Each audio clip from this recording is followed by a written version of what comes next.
We give praise, honor, and esteem to the Most High, y'all. On this day, another Shabbat to come and do it. For those that's coming on, I'll reiterate that repeatedly. My phone's camera thing greasy. I can't do nothing about it. It is what it is. It is what it is. John 5:39.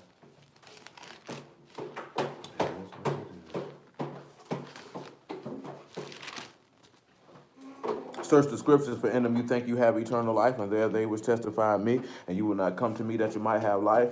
I receive not honor from men, but I know you that you have not the love of Elohim in you. I come in my own name.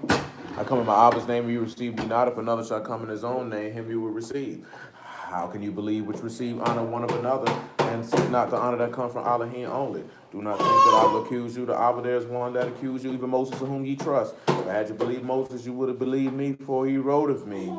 But if you believe not his writings, how should you believe my words? We'll try one more time, but I don't think that's not going to help. You know, somebody said something about the other day, kind of get on my nerves when I look at it, and I think I wiped the right part of it. That was actually probably Greek. Let's go to back to 1 Corinthians again. Hello, Simone. Well, way to greet everyone, Simone. My cousin's name is Simone. Did you know that?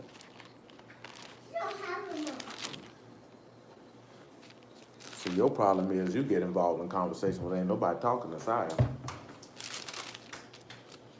I was talking to Simone. See, she just told you what her name was.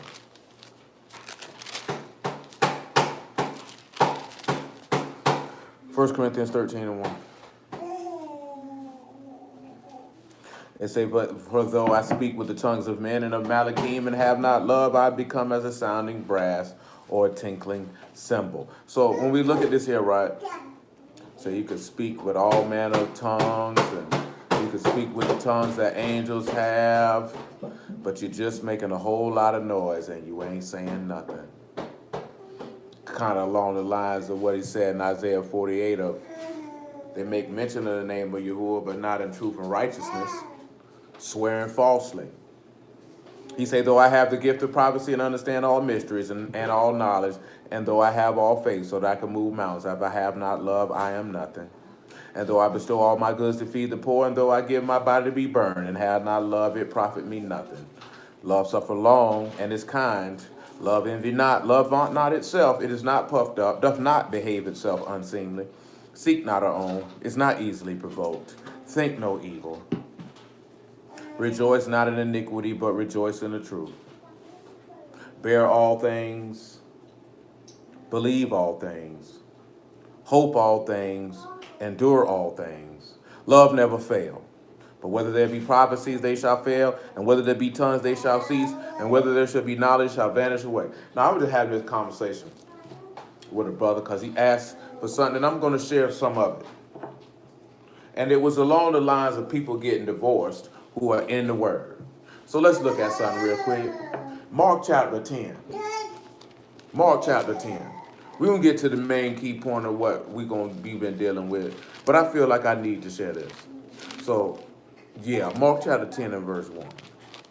This one here, I already know because anytime I done actually told somebody it to their face, it's real controversial. But let's go to Malachi chapter 2 first. And I'm not saying it to be controversial. It's just controversial with an individual's flesh. Because as it says in in Romans chapter 8, that the carnal mind is not subject to the law of Elohim, neither indeed can be. So when the word come and you are carnal or you're led by your desires, there's no way that you would ever be able to subject yourself to what the word says, because a carnal mind and a spiritual mind can never meet together in one. That can never happen. This is again another reason why he tell you not to be unequally yoked. You know what I'm saying? And the thing that I was talking to with the brother about is this here too, and it goes along with what a young lady was like. Sisters that she know keep inboxing her about brothers who want to marry these women in the word, but they don't want to get no marriage license, or even at the bare minimum write their own covenant. And it come down to it is like this here, because that's what you going for. But you going for that because you as carnal as the individual nigga that you dealing with. So then you shocked when he come at you with carnality, but then you got to ask yourself, what attached you to this carnal nigga in the first place if you say you not carnal? Because that don't make any sense. Because y'all, this is why Paul said, hey man, do we make the body of a Mashiach a harlot? Elohim forbid. God said no, no, no. So when you look at this here, this is one of the reasons why he said that your sins have separated you from your Elohim. Because Elohim is a Ruach. That's right. He's a spirit. He's not carnal. He don't think the way we think. That's why he said, my thoughts are not your thoughts. My ways are not your ways. So he can't meet an agreement with that. But we end up doing the same, doing the opposite, and wondering why things go the way that they go. But let me get to this Malachi 2 real quick, like. We're going to pick this up right at, where we want to pick it up at, Sugar Shirley. We're going to pick it up at about verse 14, Sugar Shirley. You got your little puffs? They sweet potato puffs? Everybody likes sweet potatoes, Shirley. Everybody. You like sweet potatoes? Your name ain't Shirley. Your name Shirley? Yes. What may I do for you, Simon? Okay. Yeah, ye say, wherefore? Because Yahuwah have been witness between thee and the wife of thy youth, against whom thou hast dealt treacherously. Yet she is thy companion and the wife of thy covenant. Did he not make one? Yet had he the residue of the Ruach, and wherefore one, that he might seek a godly seed. Therefore take heed to your Ruach. Let none deal treacherously against the wife of thy youth. That go again into what we were talking about last week. Husband, love your wife. Just sit back and ask yourself, y'all know the definition of treacherous. And being treacherous don't necessarily mean you got to be violent. You need to ask yourself, are you dealing treacherous with your wife? Because y'all told you not to do that. So if you're acting treacherously with the wife of your youth, he told you need to take heed to your spirit. That means you need to consider your actions, your words, your movements, how you deal to your wife, because this is your companion. We gotta always remember this one key thing. If it wasn't for y'all mercy, you'd be around here by yourself. No help me. You definitely wouldn't know nothing about no sexual pleasure because you wouldn't have no one to lay on top of. So he gave you this companion. That's why he tell you don't deal treacherously with her. Now pause. Now let's sit back and look at something. Dang, I ain't got my phone. You got that BLB phone on your phone, Shayla? Blast it. And that nigga has departed. Pardon this for a moment, everyone. Particular verse is bagad, and it means to deal treacherously, to despise, or to offend. So it's telling you not to offend. Hey, Mari, this is not the time. This is not the time. So consider your next move. Consider your next move.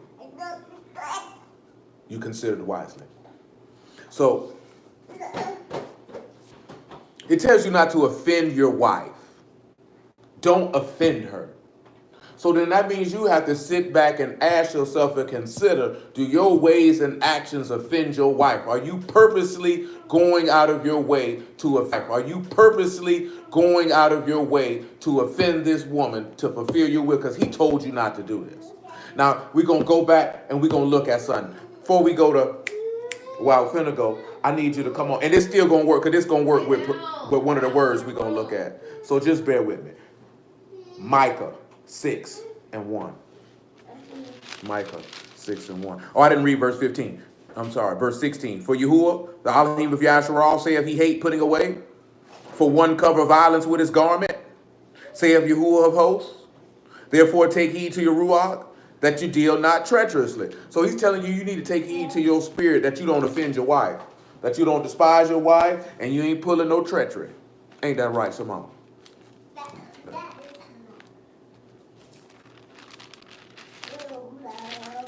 Yeah, I know. 6 and 1.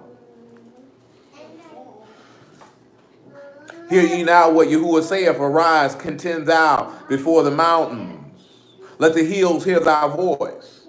Hear ye, O mountains, Yahuwah's controversy, and ye strong foundations of the Arats, for Yahuwah have a controversy with his people, and he will plead with Yasharal. O my people, what have I done to thee? Wherein have I wearied thee? Testify against me. So Yah is asking you a question. That was Micah 6. He asking you a question, but we're done in Micah 6. Let me see something real quick. He's asking you a question. Where has he offended you at? Testify against him. What wrong has he done? What evil has he worked against you? See, let's take a look at a question that Pilate asked. Mari, sit down. Don't let your sister get you in trouble. Matthew 27.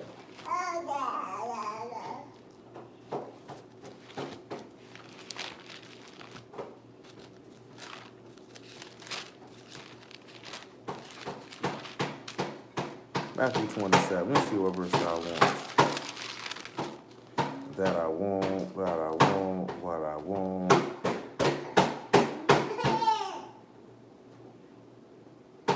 Matthew 27 and 19 is sufficient.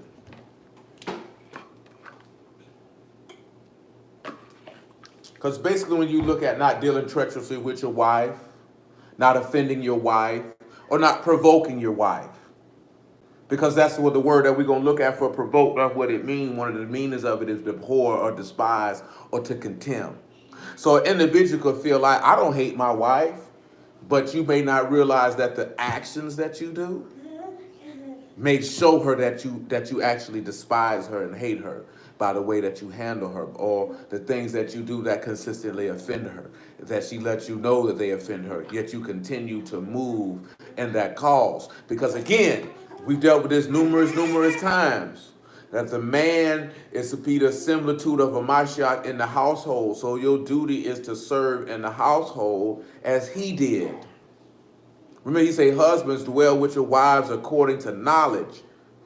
Well, Yahusha is the knowledge of salvation. The knowledge of my righteous servants shall justify many. So if you seek the justification of salvation, if you can work that out in your own household by acting and moving and serving your wife as a Mashiach served his wife, then there's no way that I could see where your soul wouldn't be preserved to eternal life. But if you seek to serve your own will and your own desires, then you're not manifesting the love of Elohim in this aspect, and you're going to find yourself in a place of which you said you did not want to journey, which is a place where the worm dieth not and the fire shall not be quenched. Close that book and get it to your mama. See, that's what we're going to kill all that. Just get it to your mama.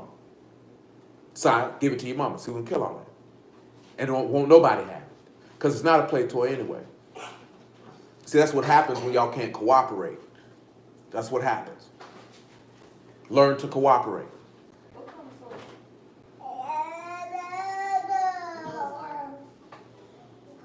Matthew 27 and 19.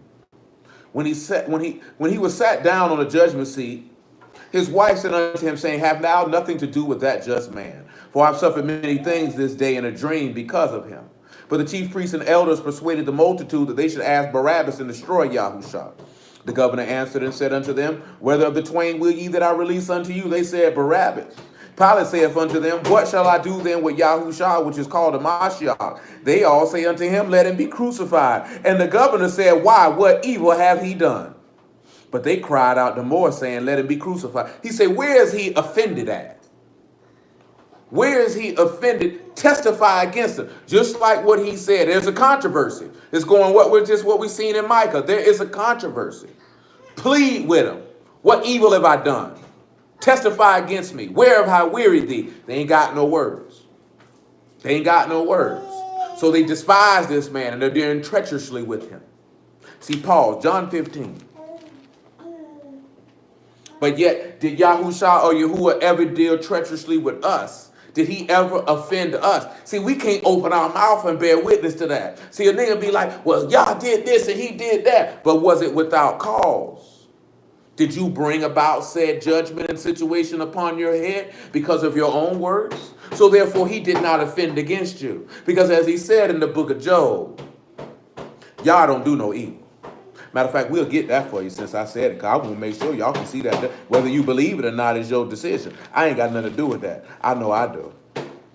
You take that up with him on your deathbed when you go to see him. You take that up with him. I ain't got nothing to do with that.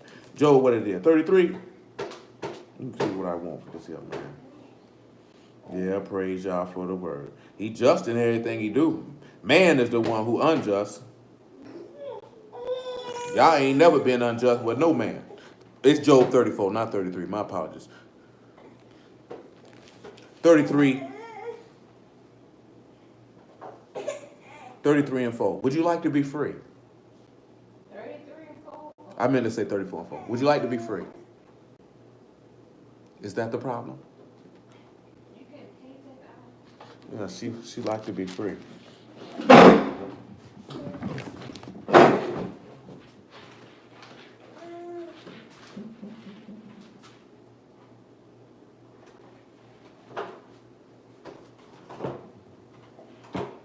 Well, you strapped in.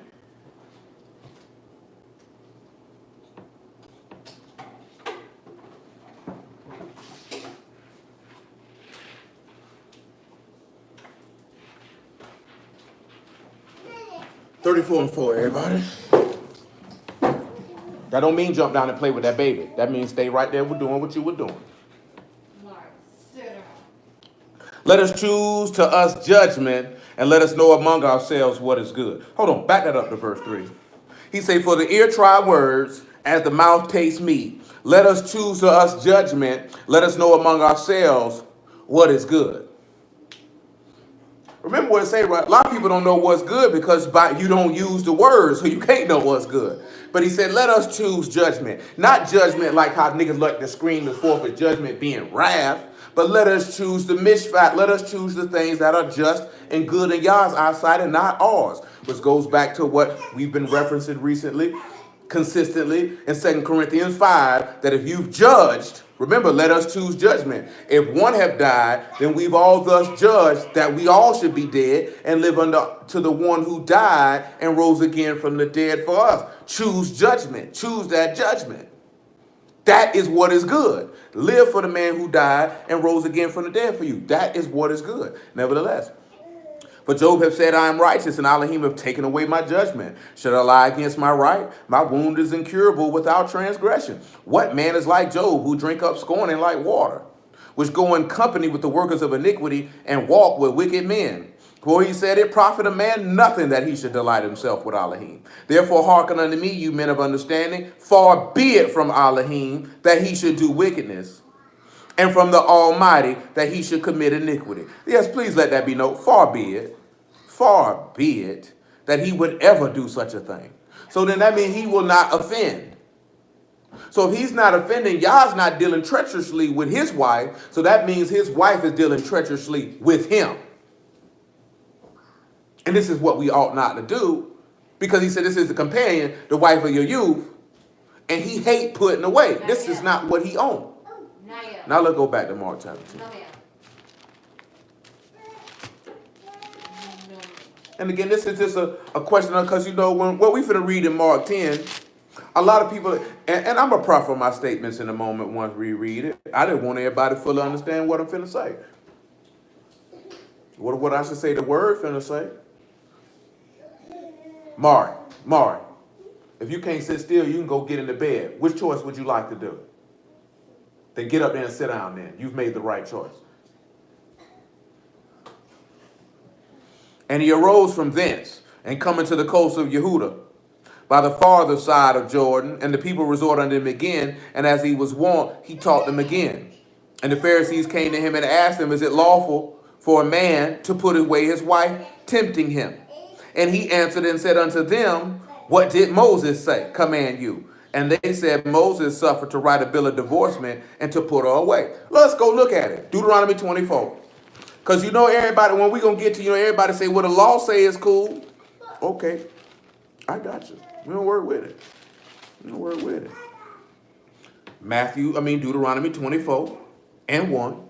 It says, when a man have taken a wife and married her, and it come to pass that she find no favor in his eyes, because he have found some uncleanliness in her, then let him write her a bill of divorcement and give it in her hand and send her out of his house. So the number one thing when you see this, what you got to determine is uncleanliness and what that is.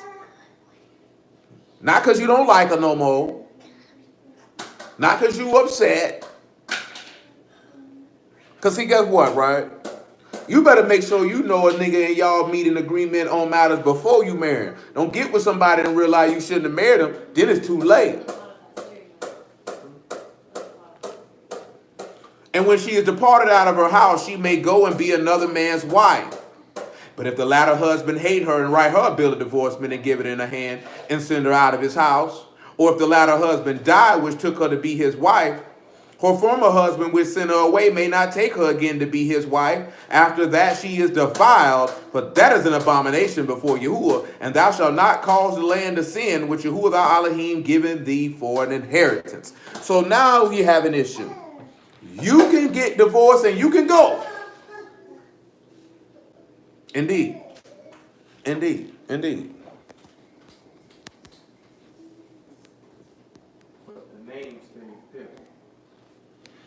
But let's see, right? But he says if you can go and you can marry somebody else. But he said if that latter husband don't care for you and he tell you get out my house or he died, you can't go back. So the minute you bust that booty open for another man, it's over with.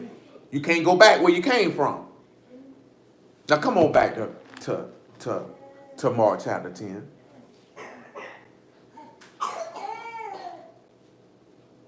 We stopped at verse 5. Yahusha answered and said unto them, for the hardness of your heart, he wrote you this precept. But from the beginning of the creation, Elohim made them male and female. And regardless if y'all know it or not, this is going to tie into what we've been talking about on Wednesday and started on last Shabbat, how love don't fail. For this cause shall a man leave his father and mother and cleave to his wife, and they twain shall be one flesh. So then they are no more twain, but one flesh. Wherefore, what therefore Elohim have joined together, let no man put asunder.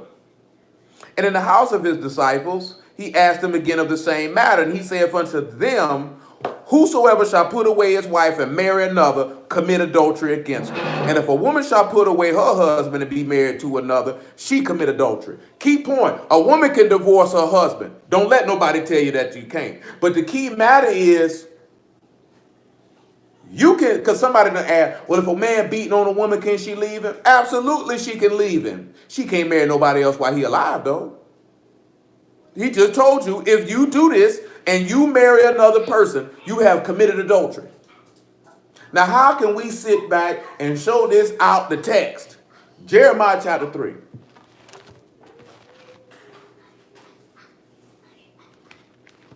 Matter of fact, before we go to Jeremiah 3, Isaiah chapter 50.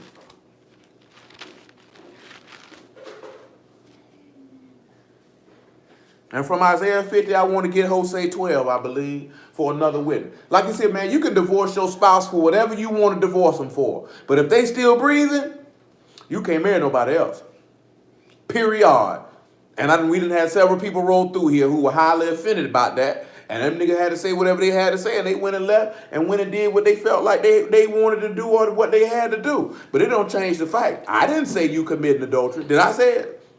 Yahusha said you commit adultery, you marry another person. Because I can go in this book right now and show you. Yahusha and Yahuwah, they didn't marry another wife. So they still never offended. They never despised their spouse. They never did it. But we can sit back and look at Yasharal marry many a spouse. Let's sit back and look at it. Isaiah 50:1. Thus saith Yahuwah, where is the bill of your mother's divorcement, whom I have put away? Or which of my creditors is it to whom I have sold you? Behold, your iniquities have sold yourselves, and for your transgressions is your mother put away. So, the key thing, right? Let's get this Matthew 5 before I was going to go. I'm going back. Let's get this Matthew 5, because I got to show this in the text that Yasharal did this here before he took it, and that gave him his grounds to do what he had to do.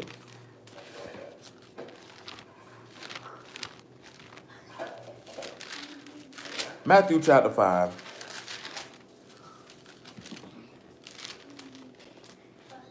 What's the verse that we want? Verse, I'll start at 27. Matthew 5 and 27. We start at 27. You have heard that it was said by them of old time, thou shalt not commit adultery. But I say unto you, that whosoever look on a woman to lust after her, have committed adultery with her already in his heart. You all know that's talking about King David. And if the right eye offend thee, pluck it out and cast it from thee. For it is profitable for thee that one of thy members should perish, and not that the whole body should be cast into hell. And if thy right hand offend thee, cut it off and cast it off from thee. For it is profitable for thee that one of thy members should perish, and not the whole body should be cast into hell. It has been said, whosoever shall put away his wife, let him write her a writing of divorcement. But I say unto you, whosoever shall put away his wife, saving for the cause of fornication, cause her to commit adultery, and whosoever marry her that is divorced commit adultery. So now he's scared. He done put a disclaimer on this, and he said it's for the cause of fornication. And that's what dudes be like, well, fornication mean this and fornication mean that. Well, let's go look at in the law what fornication is. Deuteronomy 22. And some of y'all, you should already have known this. But for those of you don't, now you get to know what he mean when he said that, because you're supposed to be able to prove that out the script, not out your personal. A lot of people say you can divorce your wife for adultery. That ain't what he said. Is that what he said? That's not what he said. He said for fornication. So that means we have to go in the law and show Yasharal committing fornication for you formerly became his wife. We got to show you the same thing. Which means he had grounds when he found some man of uncleanliness, go ahead and toss you up out of here. Deuteronomy 22 and 13. If any man take a wife and go in unto her and hate her, and give occasions of speech against her, and bring up an evil name upon her, and say, I took this woman when I came to her, I found her not a maid. Then shall the father of the damsel and her mother take and bring forth the tokens of the damsel's virginity unto the elders of the city in the gate. And the damsel's father shall say unto the elders, I gave my daughter unto this man to wife, and he hate her. And lo, he given occasions of speech against her, saying, I found not thy daughter a maid, and yet these are the token of my daughter's virginity. And they shall spread the cloth before the elders of the city. And the elders of the city shall take that man and chastise him, and they shall immerse him in 100 shekels of silver, and give them unto the father of the damsel, because he hath brought an evil name upon a virgin of Yasharal, and she shall be his wife, and he may not put her away all his days. But if this thing be true, and the tokens of virginity be not found for the damsel, then they shall bring her out the damsel to the door of her father's house, and the men of the city shall stone her with stones that she die, because she hath wrought folly in Yasharal, to play the whore in her father's house. So shall thou put away evil from among you. Now, the key point in the New Testament, where that's an example, when Joseph found Mary pregnant, what was he going to go do? He was going to go put her away. That was the only ground. Remember, Hamashiach hadn't even spoke these words yet. These were the only grounds. This was the manner of uncleanness he thought he found in her. This is the only grounds he got to put this woman away. You just can't put somebody away because you just don't want her to be with her no more. That's new nigga stuff. That's 21st century stuff, what these new niggas doing. And y'all going for it. And when I say going for it, meaning it's people around these individuals who are doing that, and ain't nobody straightening them about that. Everybody turning their head. Yes, Martin. Because you worrying about what the white man doing. Or people celebrating Halloween. Or sitting down to Thanksgiving. And you ain't paying attention to the stuff these wicked niggas doing right around you. Unless it's a group or organization or person you don't like. Then you ready to speak on that. But the individuals around you can commit all manner of ungodliness and walk in all manner of uncondonedness, and nobody cares. That's why these women saying all this stuff, because niggas not standing up telling, hey, boy, you know you wrong for that, boy. Or at least telling the woman, baby, you know you ain't supposed to go for that. Don't you let nobody come play you with that. Vows. Nigga talking about, you're my wife with your mouth. You better sit your monkey behind down, so you can't go for that crowd. Can't let nobody fool you like that. They playing on your ignorance. You know what I'm saying? Some of these niggas playing on the fact they know you just as horny as they horny. Some of these dudes playing on your low self-esteem. But it really come down to one thing. Niggas just want, it ain't just got to be the sex. People just want to be with somebody. And they want to be with somebody who look like they believe the same thing they do. So you make the compromises and the concessions in order to do this and end up with pie in your face at the end of the day. Because this person didn't really want to do what it is that you do. Niggas just pack up, leave their whole family, man. So when it say fornication, that just means like going outside of marriage? That means that you had sex with another man during the betrothal period while you were betrothed to another man. And when that man laid with you, he did not find you a virgin. So that means in the time period, not you dating, not you courting, but that means during the betrothal period, the engagement period until the time that the marriage is to be consummated, Put it down. and you found to been laid with another man, that man can divorce you. You know what I'm saying? But outside of that, no sir, can't do it. You're gonna cause that person to be an adulteress. Can't do it. Can't do it. A lot of people don't like to hear that, but it is what it is. Like I say, you can get divorced, but you can't marry nobody while they're alive though. It's crazy. Me and Luke can talk about this Yeah, you can't do that. No, you can't do that. Come over here to Exodus 32. Matter of fact, yeah, Exodus 32 is sufficient. thing. Like, hold it, Get out. Mark, lay down. I say, man, a lot of people feel like as long as a person in the word, that's good enough for them to marry them. And it's not. A lot of people feel like because you in the word and if you was dating somebody and there was some issues before you got married, that just because y'all in the word, it's going to fix it. It's not. You know what I'm saying? The individual, both parties have to have the desire to take the word and apply it and put in the work necessary to amicably resolve whatever conflict that there is. You know what I'm saying? You could be talking to somebody who in the word and that person's not compatible with you. Because you in the word don't make, see again now, because we live in a different time, because the time past, your spouse was chosen for you. As a child, 9 times out of 10, you grew up knowing this person. You know what I'm saying? And you might have forged whatever bond it was you were going to forge with them. But shoot, that word ain't nothing, because too many times people done seen that. That's how most of these women getting duped. Shoot, Christian church too. He come to church all the time. I know that's a godly man. That nigga Kelly, these niggas scheming on booty every day. A lot of these women scheming on a man.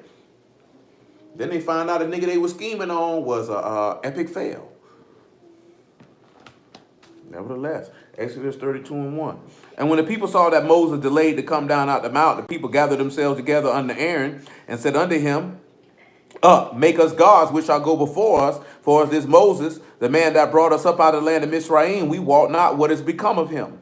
And Aaron said unto them, Break off the golden earrings which are in the ears of your wives and your sons and of your daughters, and bring them unto me. And all the people brake off the golden earrings which were in their ears, and brought them unto Aaron. And he received them at their hand, and fastened it with a graving tool. And after he had made it a molten calf, he said, These be thy gods, O Yasharal, which brought thee up out of the land of Mizraim. Drop down to verse 7. Yahuwah said unto Moses, Go thee down, for thy people which thou brought out of the land of Mizraim have corrupted themselves. And they have turned aside quickly out of the way which I commanded them, and they've made them a molten calf and worshipped it, and have sacrificed thereunto, and said, These be thy gods, O Yasharal, which have brought thee up out of the land of Mizraim. I'm gonna ask you a question, man. Any of y'all on the stream can answer, because I can see your comments, because I set it up to where I can see them, where they won't disappear and I won't miss them. Besides idolatry, what has just occurred here? They didn't have faith. That is correct. I can't deny that. There's something specific that I'm looking for. Does anybody know what just occurred here?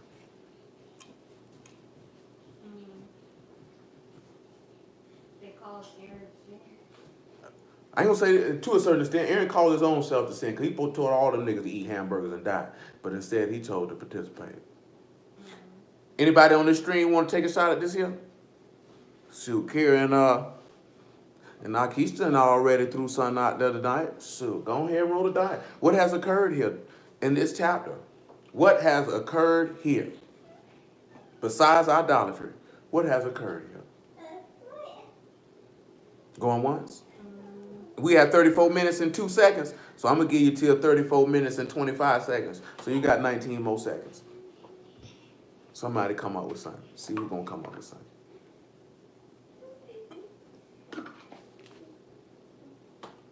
Like.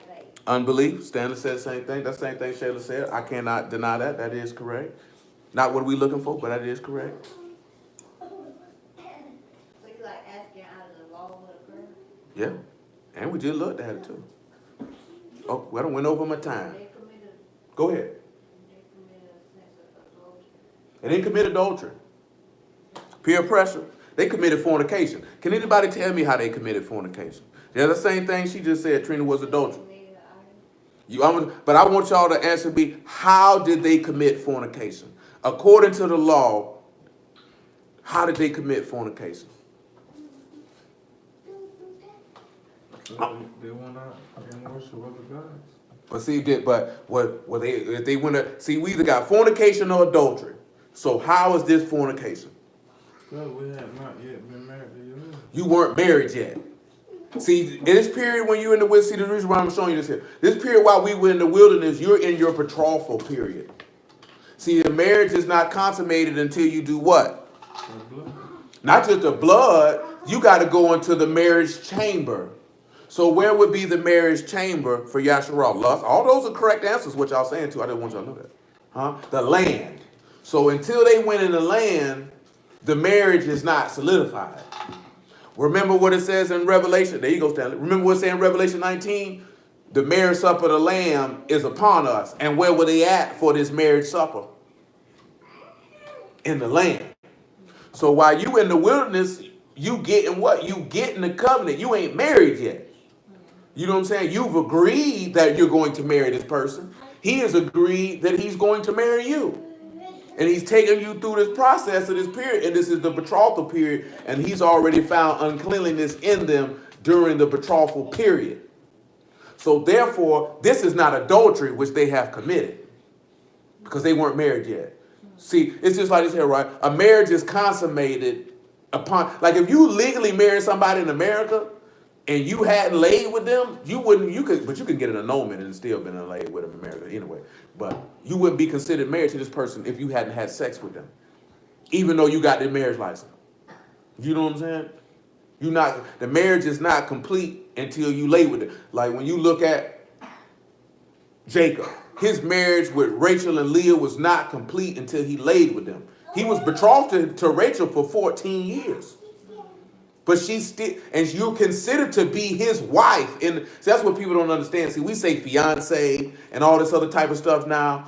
In the law, they had agreed to it, and they did all that, and the shedding of the blood, Akish, would be similar to them tokens of virginity, like we just read in Deuteronomy 22. When you guys like, why won't we marry you? Yeah, that's what Akish just asked. He said, even though they shed the blood in the wilderness, and that's the thing, that blood is the tokens of the virginity. And then they turned around and they violated that by laying with another man. I thought going in the chambers would have been Moses going them out. That was me. Going in the what? Going up to the mountain for that time. What you talking about? I Going in the wedding that was chamber? him stepping in the wedding chamber. Oh no, we all got to go. Because remember, Moses didn't go in the land. So to solidify what was a part of the marriage agreement? The land. So until you enter in that land, you're not married yet. Because the contract has not been completed in full. Because this is what I agreed to you. I'm going to show why I say this here. Hosea chapter 2. I can see why you say that there, but the key point you got to look, that land is the key point. Because I thought he was the mediator. He was the mediator. But as far as marriage is concerned, until Yahushua son of Nun brought them in that land, that marriage covenant wasn't complete.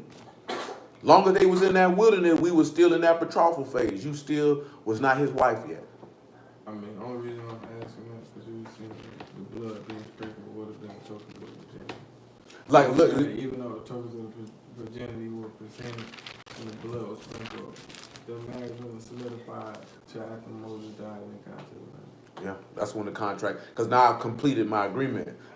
Now you my wife, because I brought you into my chamber. You in my house now. Like we walk around the wilderness, that's not our house. You know what I'm saying? Like, remember what he said, you got to leave. You can sit back and look at it, and in this sense, when you leave in Egypt, it's like you leaving your father and mother to cleave unto your wife and become one flesh. Now you coming up out of here to come live with me. Till you actually put this woman in your house, she's not your wife. You know what I'm saying? Like when you look at what Jacob told. But I want to say, so at that point, even though he had hit Rachel and Leah, they weren't married to where he left Laban. That's why he kept saying, "Let me go." Like once he got them, he did. I know, I'm just saying. Yeah, once he wasn't married till he left. Till he left. Once he got them, what did he do? He did. Remember in Genesis 29, he said, "Let me get my wives," and then they had a feast, and after that feast, they did. It's time for me to go, because our law say you got to leave your people's house. You can't dwell at your people's house and take your wife. You got to go. You know what I'm saying? Meaning, because you got to have your own family over here that's separate from them. That's his family over here. But we're going to look at all that. Hey. Don't let your sister get you in trouble, cuz. Because that's what's going to happen. I'm not going to be the one to execute it, but I see it in your near future. Be wise, young sir. Be wise. What did Jose too? Yeah.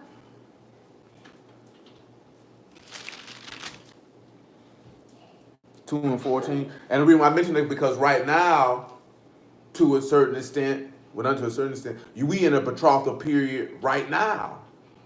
Because we not his wife. And we're going to see that in 2 Corinthians 11. We not his wife. You know what I'm saying? You a spouse to him right now. That's why he's saying there's a marriage supper of the Lamb that can only occur when we return. You were not wise. Depart. Mari, depart. Go get in bed, Martin. You chose not to be wise. Go get in bed, Mark. Hosea 2 and 14.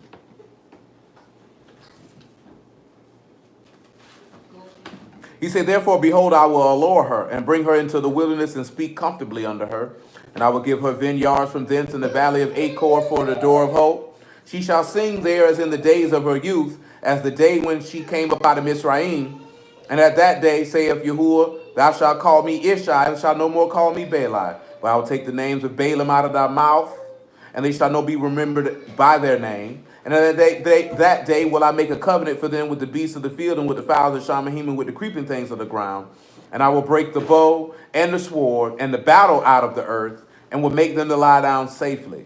And I will betroth them unto me forever, and I will betroth them unto me in righteousness and in judgment and in loving kindness and in mercies. And I will even betroth them unto me in faithfulness, that thou shalt know Yahuwah." So when we look at a betrothal period, and again, it's time where we're going to look at, let's take ourselves to Matthew chapter 26. Look at him. Oh, baseball player. He got his cut ready. I can see you in the dugout. Spin seeds with a baseball. You know, that's what they like to eat. I just like to buy the kernels. I ain't got time. Kernel's good for you, though.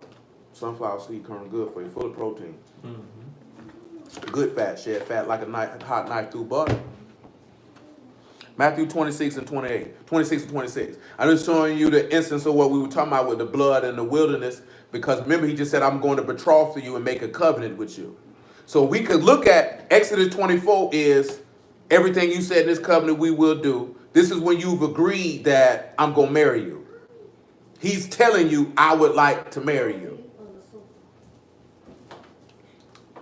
And as they were eating, Yahushua took bread and baruched it and brake it and gave it to the disciples and said, "Take, eat, this is my body." Then he took the cup and gave thanks and gave it to them, saying, "Drink, eat all of it, for this is my blood of the New Testament, which is shed for many for the remission of sins." Now I'm going to ask y'all this question. What did we just deal with in the book of Hosea about what he said that we would be called? It's in chapter 1. No, remember he said that you will know, he said that in this very place that you will say you were not my people, you shall be called. So with this covenant right now, we still not his people. Like this new covenant is in effect. Don't let nobody tell you that it's not, because they just don't know what they're talking about. But even with this being in effect, you still are not married to this man. How you gonna be married to this man and you don't live in his house? You know what I'm saying? That's impossible. Let's go back. Let's go to Genesis 2, where we were mentioning. Remember, he's not going to deal treacherous with his wife. 2 and 22. And believe me, this still tying into how love never fails. We're just taking a different track with it. I probably wouldn't have went in that direction if brother didn't call me, but praise the Lamb. Praise the Lamb regardless. 2 and 22. Make it 2 and 20 and 20. 2 and 20. Adam gave names to all the cattle and all the fowl of the air and to every beast of the field. But for Adam there was not found a help meet for him. Yahuwah Elohim caused a deep sleep to fall upon Adam. And he slept, and he took one of his ribs and closed up the flesh instead thereof. And the rib which Yahuwah Elohim had taken from man made he a woman and brought her unto the man. And Adam said, this is now bone of my bones and flesh of my flesh, and she shall be called woman, because she was taken out of man. Therefore shall a man leave his father and his mother, and shall cleave unto his wife, and they shall be one flesh. So, like again, for lack of better example, though it is the proper example, when we leaving Pharaoh's house, so to speak, because he always referred to it as the house of bondmen. When we leaving that house, it's as if we leaving our father and mother to cleave to our husband. You know what I'm saying? He coming to take you. Now you're going through your betrothal period, which we extended for 40 years, which should have, how long they said that journey should have took? Because I can't recall the time I had. You recall how long it was supposed to? Like what, but a couple days? Just a couple days. We extended it out for 40 years. Once we got in the land, this solidified that now Yahuwah has become your husband. Because now the marriage contract is complete, because a part of the covenant was what? He swore this land to you. Now what did Yahushua promise us? Well, let's look and see what he promised us. What you find it at? What's that? How many days was supposed to be? Oh no, that's something that you would just know from looking at the distance that they had to walk and calculation. And I think numerous people over the course of history have calculated how long of a trek that was supposed to take. Because from where we left Egypt to the land, it's not that far. He actually just had them walking in circles. Yeah, they walked in circles for 40 years. They went wherever they themselves were. Like it might seem like, well, them boys must have traveled a long way. All that moving they were doing, they just were going in circles. And that's an example of when you stupid, how you can be like you on a treadmill going nowhere fast. Because they were going nowhere real quick for being stupid. And our whole time they weren't moving. Like some places they probably was camped For a minute. months, years at a time. Just stayed there. That's why he said, oh, you nigga want bub? He said, don't worry about it. I'll keep you here 40 years till all you niggas die off. And then the people I want to marry, that's who I'm going to marry. But this is why he told Moses, I'll kill all them right now and make a people out of you. Because according to his own law, he could have done that. And he still would have kept his word to Abraham, Isaac, and Jacob, because Moses is of that seed. He could have done that and he would have been justified. You know what I'm saying? That's what we did with Noah and Adam.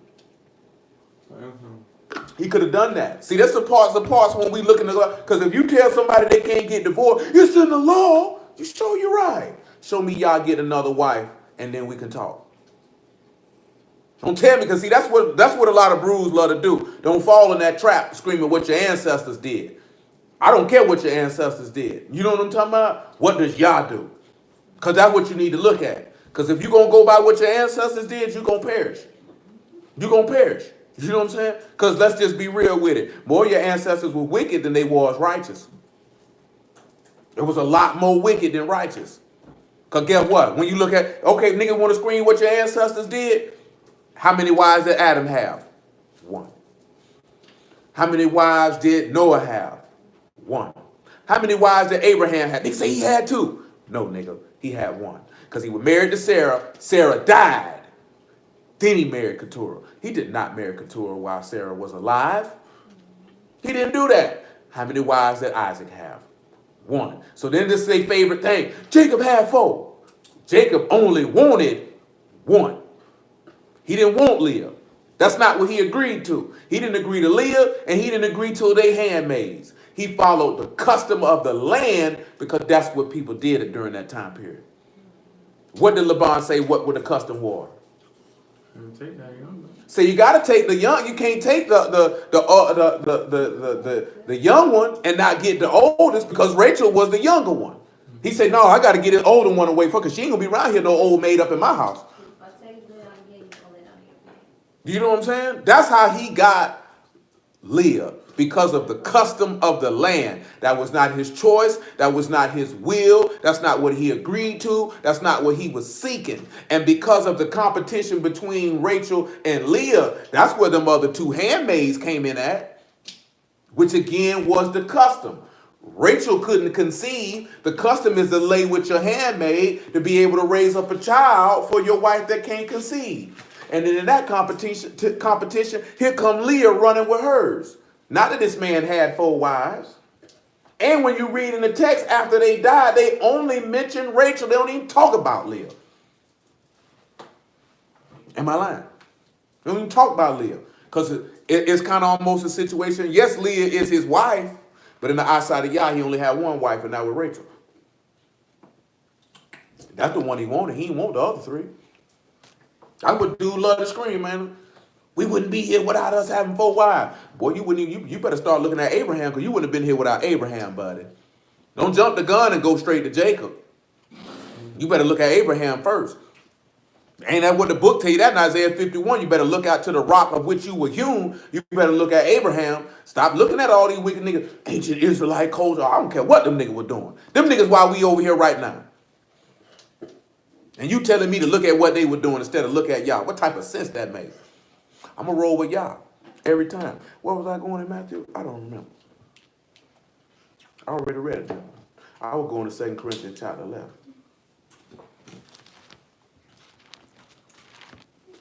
Some may agree with it, some may not. Y'all word gonna stand regardless as far as I'm concerned. Take it up with him. After this, Romans 7. Would to Elohim could bear with me a little in my folly. This is 2 Corinthians 11:1. Indeed, bear with me. For I'm jealous over you with a godly jealousy, for I have espoused you to one husband, that I may present you a chaste virgin to Hamashiach. So you see how that go in with Matthew 26? Because that covenant is in effect, which means you a chaste virgin. Or you've been espoused. You ain't married to this man yet. So this is how we can see that in the wilderness until we actually entered into his household. That's why we went and read the Genesis chapter 2. You not his wife yet. That's why you hear people in the world say a man ain't did nothing for you till he make you his wife. And this man ain't did nothing for you until he done took you out of your people's house and put you in his house and provide and protect and sustain you. Till he done that, he ain't did nothing for you. You know what I'm saying? Most of us look at just that there and the third. That's the intent on marrying somebody. That you come see, like I said, man, people say love is a feeling, and that's dumb. Because when you say you marrying a woman, you're making a committed decision that I'm going to provide, protect, sustain, and lead her for the rest of my existence. That means that you're going to do the necessary things required to do this for this woman. That's not a feeling. Because that can pass. So what we're looking at it is Yahushua made a conscious decision that I'm going to come and provide and sustain this woman by dying. And I will never offend her.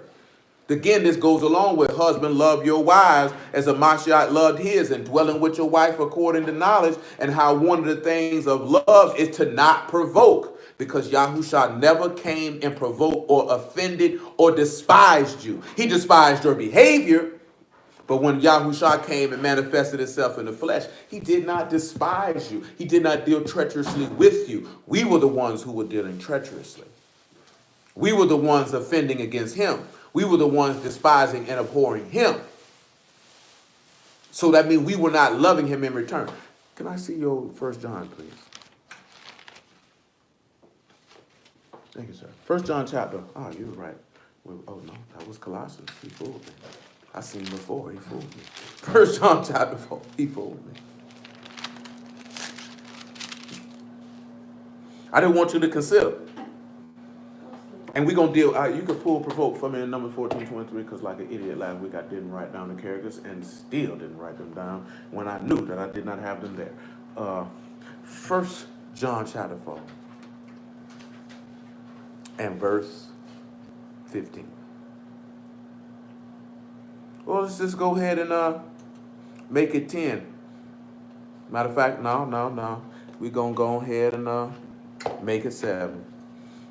1 John chapter 4, verse 7. I'm going to work my way around with it. Because the point that I'm getting to is this here. That's why I'm telling the brother, like, if you divorce your wife and you go get another person, you couldn't have loved them. Because Yah's love for Yasharal never failed. Remember, we talked about long suffering Wednesday. And that's the patience. And we looked at it forth as enduring in the midst of tribulation, that your love don't fail. The same way that we seen in the midst of tribulation that Yahushua love failed. It did not fail. He continued to show the love that he had for his people by dying. Which is why he say, greater love have no man than this, that a man lay his life down for his friends. Which is why the book tell you, husbands, love your wives as her mom. See, if we say we in the word and we're making the decision to get married as a man, I ain't talking about no woman, because a woman's love to her husband is respect and obedience. But see, we want these women to obey us and respect us, but then you not manifesting the love of Hamashiach back to her. So in reality, you not really do that respect. She only gonna offer that respect and obedience because she love Yah more than she love you. At least like you should want your spouse to love your God more than she love you. See, a lot of these niggas out here, they say that, but they don't really want their woman to love Yah more than they love them. Just like I know a lot of these women don't want their husband to love Yah more than they love them. A lot of these women want this man to put her before God. We know this. There's too much track record of that. But in reality, though, it's a lot of dudes feel the same way. There's a lot of dudes feel the same way. It's not a lot of people out here who really want their wife to love Yah more than they love them. Ain't too many. You know what I'm saying? Because they intimidated by that. Because a lot of these niggas got egos. They got fragile egos. They need to be puffed up like that. In my opinion, that's the most beautiful thing in the world if your woman look you in the face and tell you, yeah, I love y'all more than I love you. And nigga, I serve y'all with or without you. You not my impetus or motivation to serve God. Why would you even want your spouse to be that? And vice versa, for the man too. Because a lot of women try to put niggas on the word. Shoot, that shouldn't be the reason why. It's probably more women try to put niggas on the word than men though. I want me a godly man. Come on over here and try to change. That nigga don't want to be God. Leave that wicked bastard alone. Let him stay where he stay. 1 John chapter 4, verse 7. He said, beloved, let us love one another. For love is of Elohim, and everyone that love is born of Elohim and know Elohim. So, again, what we looked at in 1 Corinthians 13. Elohim is love. And y'all don't got to get 1 Corinthians 13. I'm just rehashing some of the things that's in it.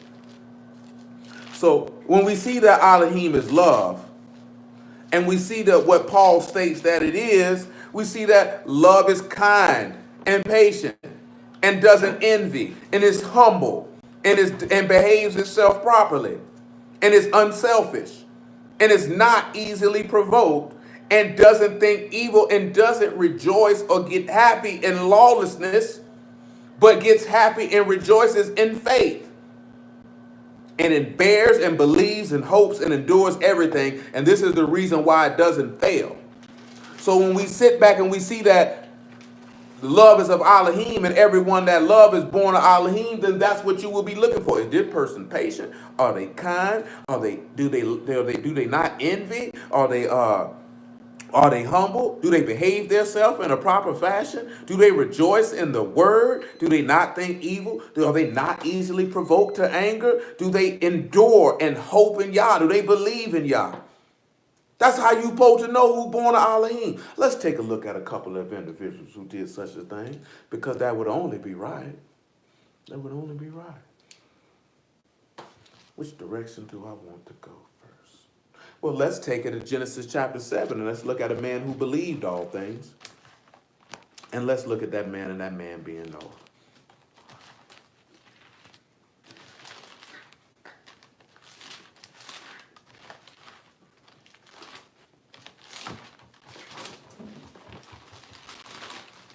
Genesis chapter 7. Maybe I need to get chapter 6.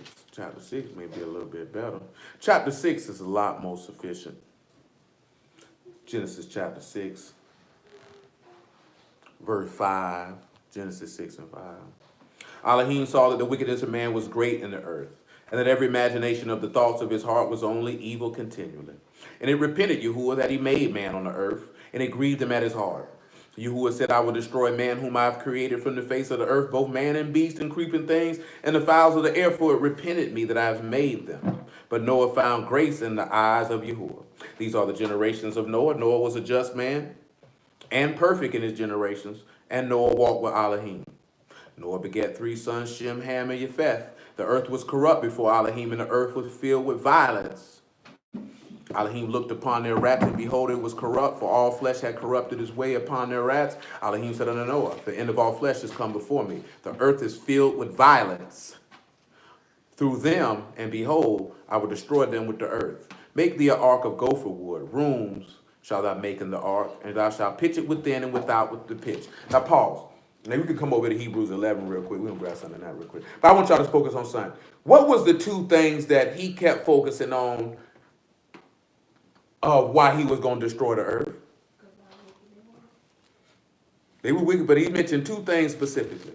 What deal? It was right now on No, it's what we just read in Genesis chapter 6. He referenced one thing again, but he referenced both of them twice, at least twice. But one thing he focused on maybe 2 or 3 times, if my memory's clear. It might only been 2. And those 2 things were this. He said men corrupted his way on the earth, and that violence was in the earth. The reason why this is important, because this ties into what we were talking about Wednesday, about enduring all things. Because remember this, he said this is the end of all flesh, right? So the end of all flesh at the end is going to be the same pattern. See, men have corrupted his way on the earth, but it ain't got to that boiling point yet. You know what I'm saying? And it's violence in the earth, but it's not the violence against his Kadeshim as is stated in numerous places of what we're going to suffer.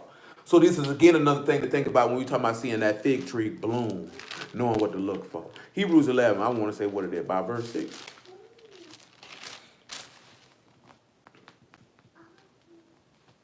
7, I will close. But I'll read 6 anyway. He said, but without faith it is impossible to please. This is Hebrews 11 and 6. For he that come to Elohim must believe that he is, and that he is a rewarder of them that diligently seek him. By faith Noah, being warned of Elohim of things not seen as yet, moved with fear, prepared an ark to the saving of his house, by which he condemned the world, and became heir of righteousness, which is by faith. So when we see this here, right, Noah had to believe what he was told, because he moved with that respect. Now, remember, it said Noah was a perfect and just man in all his generations. So when we're looking at somebody who believed all things, because those who love or know Elohim, those who love are born of Elohim. Now, of course, that 1 John 4 is directly referring to brotherly love as far as dealing with each other. But I'm focusing on some of the parts at the bottom about bearing all things, believing all things, before we get all to that. Because when you look at that, we just talked about that recently with Jonathan and David, when we talked about a man being after Yah's own heart, or how they dealt with each other. How they dealt with each other. He loved this man. David loved him in return. Another instance of this here, right? Let's take a look at this here. Matthew chapter 5. 5 and 33, if I'm not mistaken.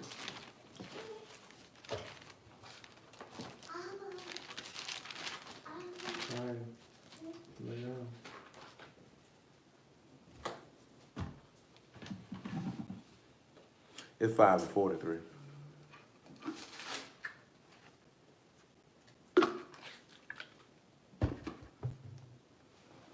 You have heard that it has been said, thou shalt love thy neighbor and hate thy enemy. But I say unto you, love your enemies and bless them that curse you, and do good to them that hate you, and pray for them which despitefully use you and persecute you, that you may be the children of your Abba, which is in Shamahim. For he make his sun to rise on the evil and on the good, and send rain on the just and on the unjust. So why did I read that particular passage? Number 1, it says that love is not easily provoked. I think of what it is. 2 Samuel 15.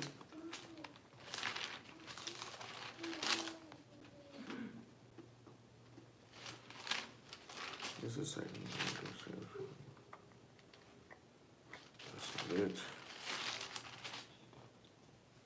There we go. It's chapter 16. 16 and 5. 2 Samuel 16 and 5. Let's look at a situation of love not easily being provoked and then manifesting the love of Elohim and loving your enemies in the process. 2 Samuel chapter 16 and verse 5. I know I mentioned Romans chapter 7. Just hold it and be patient with it. Y'all willing, we'll return to it. We'll make our way to it. Can't return to it because we ain't been there yet. We can say return to it because we've been there previously. And another day and another time. And when King David would come to Barum, behold, thence came out a man of the family of the house of Saul, whose name was Shimei, the son of Gerah. He came forth and cursed still as he came. He cast stones at David, and at all the servants of King David, and of all the people, and all the mighty men were on his right hand and on his left.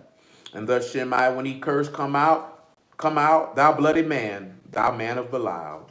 Yahuwah have returned upon thee all the blood of the house of Saul, in whose stead thou hast reigned. Yahuwah delivered the kingdom into the hand of Absalom thy son, and behold, thou art taken in mischief, because thou art a bloody man. Then said Abishai the son of Zeruiah unto the king, why should this dead dog curse my master the king? Let me go over, I pray thee, and take off his head. And the king said, what have I to do with you, ye sons of Zeruiah?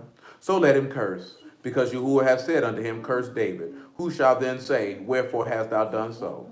David said to Abishai and all his servants, behold, my son which came forth of my bowels seek my life. How much more now may this Benjamite do it? Let him alone and let him curse, for Yahuwah have bidden him. It may be that Yahuwah will look on my affliction, and that Yahuwah will requite me good for this curse in this day.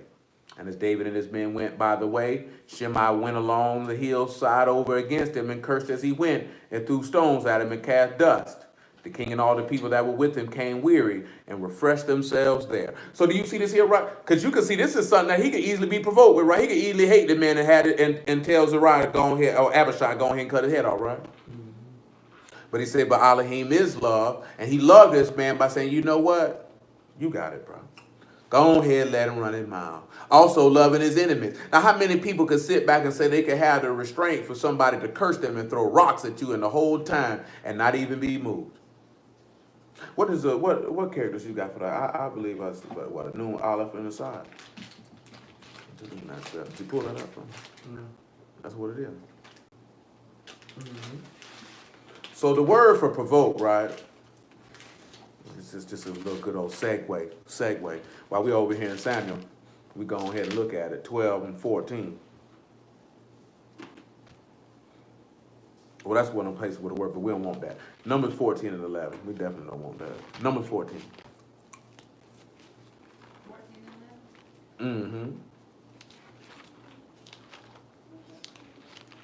That's just another place where that word at. And that's the word for blaspheme. We'll back that up from verse 11. And we'll pick it up at verse 1 and work our way around. We're not going to read straight down, but we're going to work our way around. All the congregation lifted up their voice and cried, and the people wept that night. All the children of Yasharal murmured against Moses and against Aaron, and the whole congregation said unto them, would Elohim that we had died in the land of Mizraim, or would Elohim we had died in this wilderness? Wherefore have Yahuwah brought us into this land to fall by the sword, and our wives and our children should be a prey? Were it not better for us to return into Mizraim? And they said one to another, let us make a captain, let us return to Mizraim. Now, of course, you know in the previous chapter, Numbers 13, as you should know, they spied the land, and these individuals came and brought an evil report. That's why they're saying what they're saying. Drop down to verse 7. And they spake unto all the company of the children of Yasharal, this Joshua and Caleb, saying, the land which we passed through to search is an exceeding good land. If you would delight in us, then he will bring unto this land, and give it to us, a land which flow with milk and honey. Only rebel not ye against Yahuwah, neither fear ye the people of the land, for they are bread for us. The defense is departed from them, and Yahuwah is with us, fear them not. But all the congregation bade stone them with stones, and the esteem of Yahuwah appeared in the tabernacle of the congregation before all the children of Yasharal. And Yahuwah said unto Moses, how long will this people provoke me? How long will it be ere they believe me?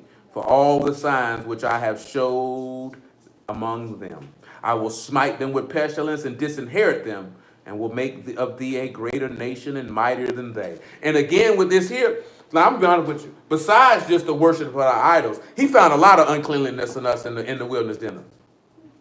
Because this here he found some more uncleanness because he found unbelief. More uncleanliness. This is why he said, let me go ahead and disinherit him. But that word for provoke is na'at, and that means to spurn, to contemn, to abhor, or to despise. Noon, aleph, and sod. That's what that is, right? So, how will we frame that? Definitely gonna sit back a little bit of strength, a little bit of offspring, but noon, aleph, and sod. What we got? Way. What's all on that thing, man? You have to pull it up. Yeah, I already know what that is. A noon ain't gonna be nothing but a little bit of offspring. Not no continual light, not no son, just a little bit of offspring. My son gonna say the son of the devil, but I can switch it and change it. But Aleph, I'm gonna go with a little strength. But it's what I want for Sod is what I'm thinking about. The only thing that's coming to my mind right now is way. And I don't want that. I think maybe a little fish hook. All you gotta do is get water out of the refrigerator. This ain't your first rodeo.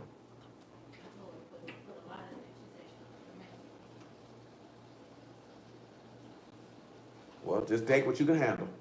Let me see. Just take what you can handle. Thank you.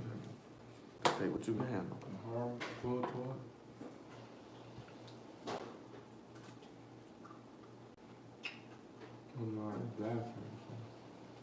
Yeah, I knew that fish hook was in there. See, the reason why I was like this fish hook, or the strength of this fish hook on this offspring, it's a reason why that popped in my head. And I'm going to show you why. Ezekiel 39.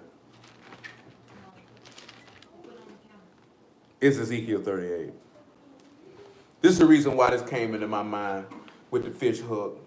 It may not seem like it go together, but y'all willing, we going to make it work. Because when we look at those who provoke or despise or pour them to anger, we're going to say that fish hook is pulling in that is the strength of this offspring. Or it's going to, I think pull towards is on there too, right? See, this fish hook going to pull you towards. Matter of fact, we're to take offspring and just substitute and put son there. Because the fish hook is going to pull you towards the strength of his son. And this is what happens when you provoke him. You know what I'm talking about? Because the strength of his son is tied back to what we just read in Genesis. Right? So he gonna go ahead and take you on out of here because you like to fill the earth with violence and you corrupted his way. And what were they doing in the wilderness just then? They were corrupting his way.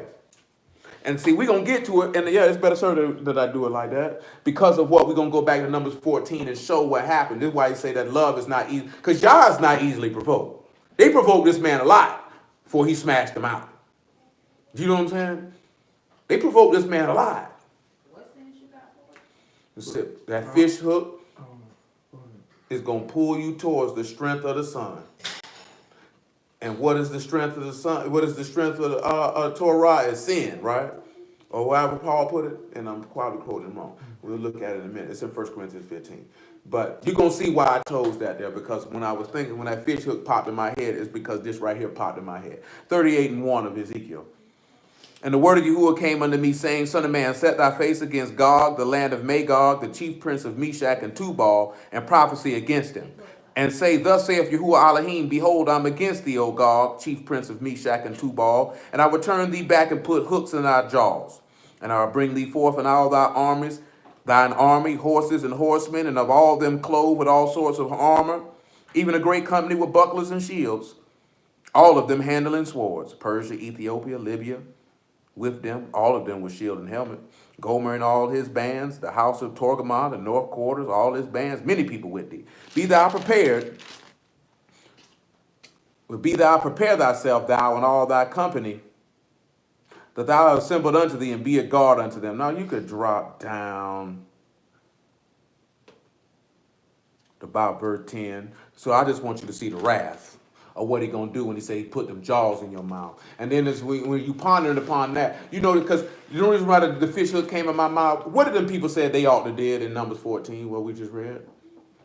They ought to have done what? What were they seeking to go do?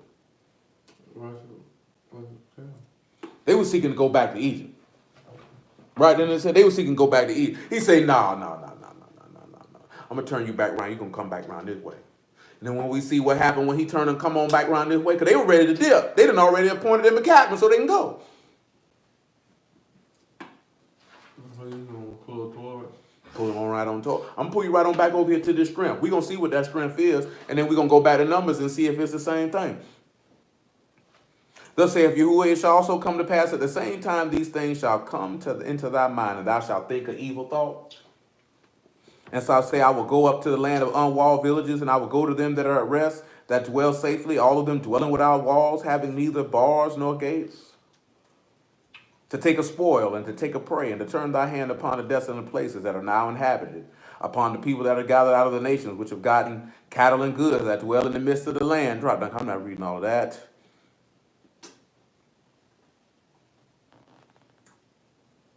Because he hitting it with everything. I just want the part where he gonna go on here. Why didn't you use power? Say what? Why didn't you use power? So power and strength all the same to me. But I see why you say that. Yeah, they like synonyms to me. I think it's verse 16. It's in 38 where you say what I'm looking for. Well, 37, I think. Oh, we done already read over it. He said, and thou shalt come up against my people Yasharal as a cloud to cover thee. Cover the land. It shall be in the latter days. I will bring thee against my land, that the heathen may know me, when I shall be sanctified, O God, before their eyes. Thus saith Yahuwah Elohim, art thou him whom I have spoken of old time by my servants, the prophets of Yasharal, who prophesied in those days many years, that I will bring thee against them?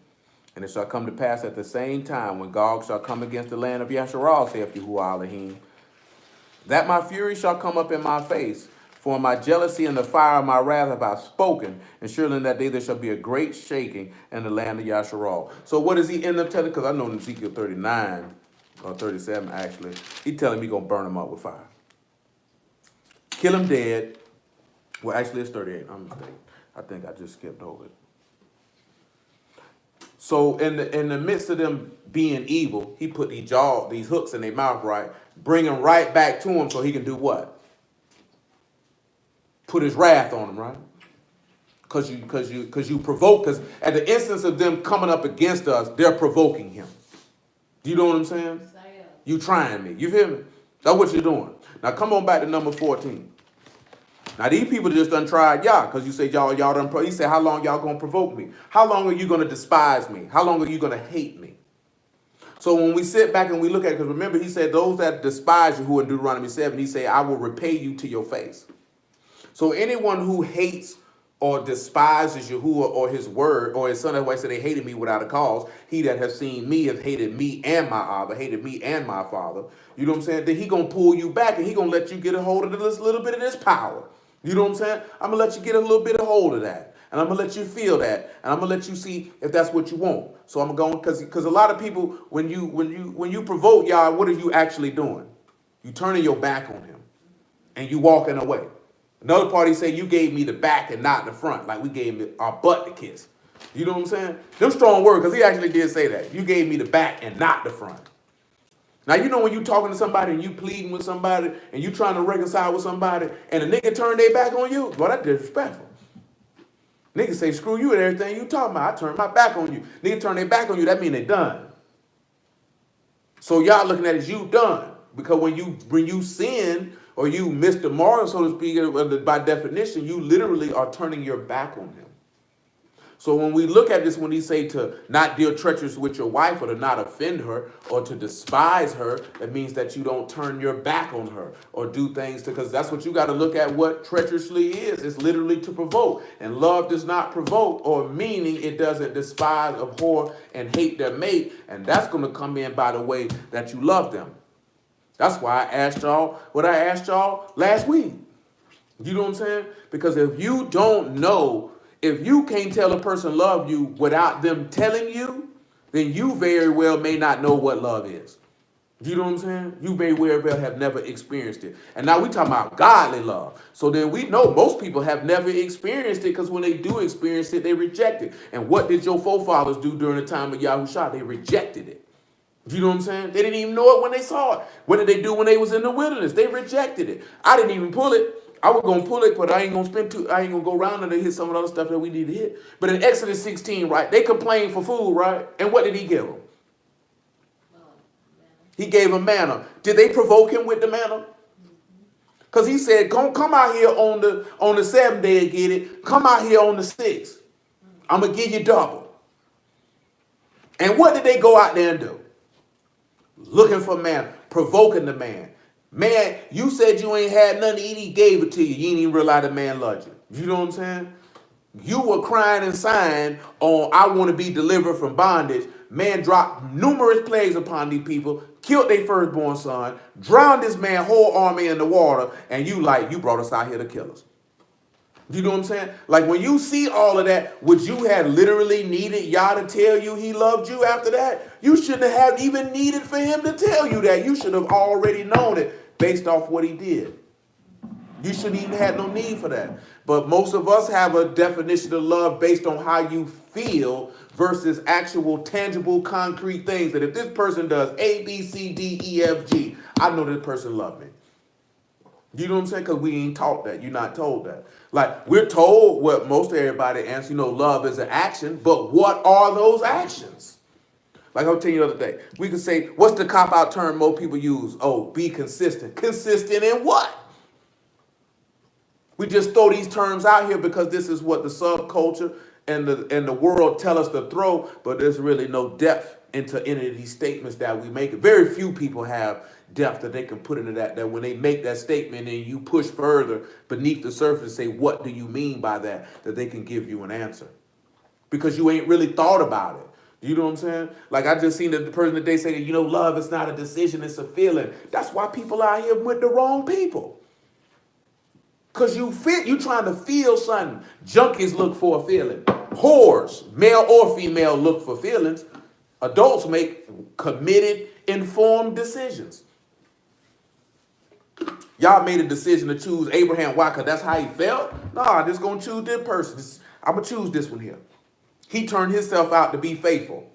So he had to already know. He said, what did he say in Genesis 18, right? He said, I know him, that he'll do what? Justice and judgment, and teach his household the way of Yahuwah. I already know this.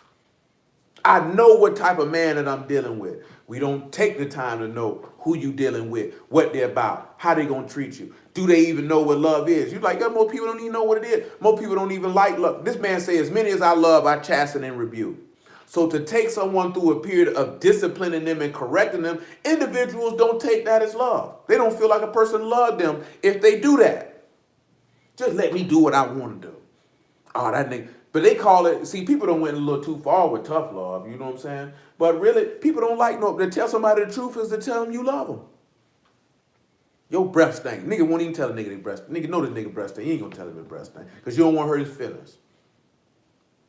But shoot, go ahead and hurt his feelings. He'll be all right with it. Maybe he'll brush his teeth later. Maybe he'll chew a mint.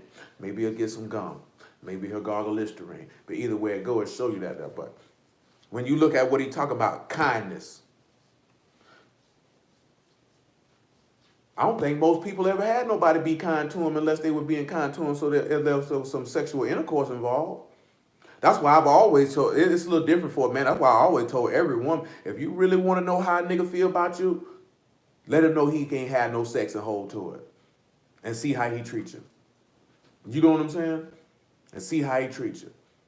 Because a nigga be kind and unprovoking and patient and all that there. If you know at the end of the rainbow, he'll get some booty, he'll be whatever you want him to be. Then you be like, oh, he changed. Now that nigga been like that. His motivation was sex. His motivation was sex. If his motivation is that they love and care for you, it's just certain things that they gonna do that they ain't got no need for sex. So one of the instances if somebody love you, like you said, that love don't seek his own, is that if an individual will do something for you and seek nothing in return. You know what I'm saying? Nor even make mention that they did it. They did it because you didn't even have to ask. We didn't have to ask y'all to do nothing. We didn't have to ask this man to do nothing. He did it because that's what he wanted to do. And he didn't want nothing from you in return other than for you to love him back. That's all he wanted in return. That's why he gets Psalm 50 real quick. Psalm 50. You young nigga tired already? I was tired this morning. My body went to hurt. I think it was the bed level. I know one thing. I ain't gonna make the mistake I made last time and take my central nervous system too far. I'm back off. I'm gonna do that again. Psalms 50 and 7. Hear, O my people, and I will speak. O Yasharal, and I will testify against thee. I am Elohim, even thou Elohim. I will not reprove thee for thy sacrifices or thy burnt offerings to have been continually before me. I will take no bullock out of thy house, nor he goats out of thy folds. For every beast of the forest is mine, and the cattle upon 1,000 hills. I know all the fowls of the mountains, and the wild beasts of the field are mine. If I were hungry, I would not tell thee. For the world is mine, and the fullness thereof. Will I eat the flesh of bulls, or drink the blood of goats? Offer unto Elohim thanksgiving, and pay thy vows unto the Most High. It's the same thing like he told you in Jeremiah chapter 12. I ain't told your forefather about no burnt offerings and sacrifices. I told him to obey my voice. You love me, and I'm going to love you. That's why we read that Proverbs 8 and 17. I love them that love me, and those that seek me early shall find me. This man don't want nothing from you. He could give you 1,000,001 things. He don't want nothing back from you. That's why he say love don't seek her own. He don't want nothing from you. And like I say, we live in a world where if somebody do something for you, we feel like it's some strings attached or it's a motive, because most of us ain't used to nobody doing nothing for you because they love you and they don't want nothing from you other than, I wanted to give you that. I wanted you to have that. You know what I'm saying? Period. That's why Masha say it's more blessed to give than to receive, because we live in a society where everybody looking to get something. So because everybody looking to get something, that's what I come in at. I was listening to, 'cause I listen to my man Joe Rogan on the regular, and they were just talking to these dudes. They were talking about women getting rich off divorce. Like they was like the dude Harrison Ford had to pay his wife $160 million in their divorce.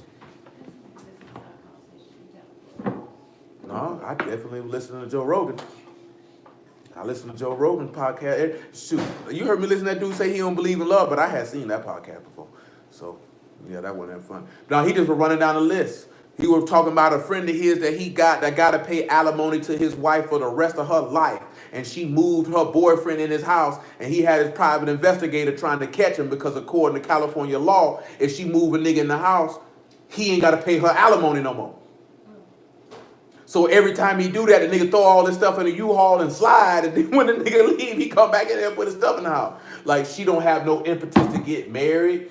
Like, all this stuff here, right? And this is some of the reasons why, and of course it ain't no niggas with no money. Niggas is looking at there's no benefit for them to get married. You know what I'm saying? When you look at a modern man like in 2018, they don't feel like it's a benefit for them to do that. Because they feel like, I gotta take care of this woman. I deal with her crap. You know what I'm saying? If she leaves, she gonna take everything I got. You know what I'm saying? I'm gonna have to pay child support. I'm gonna live in a shack. She gonna take my old. They feel like bumping. You know what I'm saying? And they don't really sit back and look at it that they're moving in a situation where you. And the reason why people like this, because people don't love each other. People marrying each other out of convenience, or marrying each other out of what they feel like they can get, what the person can give me, what I can get from them, and not because they actually genuinely love this person from the heart. This is why this happened. That's why you see what a lot of bruised dudes say love. That's why I reached there. The dudes say marriage supposed to be forever, but not with Hebrews. Just say it is what it is. It's sex. Because how many of these niggas is going from person to person? You was just with this, married to this person. Now you ain't with them no more. What happened? You know what I'm saying? You niggas wasn't married. You niggas was hunching. And this what happens. Because we not centering the stuff on is an individual showing you godly love when there's nothing that they can get in return from you. If they doing it, ain't nothing they can get. That means they love you with the love of Elohim. If they doing it with something to get something in return, you doing business. When you do something for somebody looking for something in return, you're doing business. Unfortunately, too many people do business. 1 John chapter 4. We're in verse 8. Oh, my bad. I need to finish number 14. My apologies.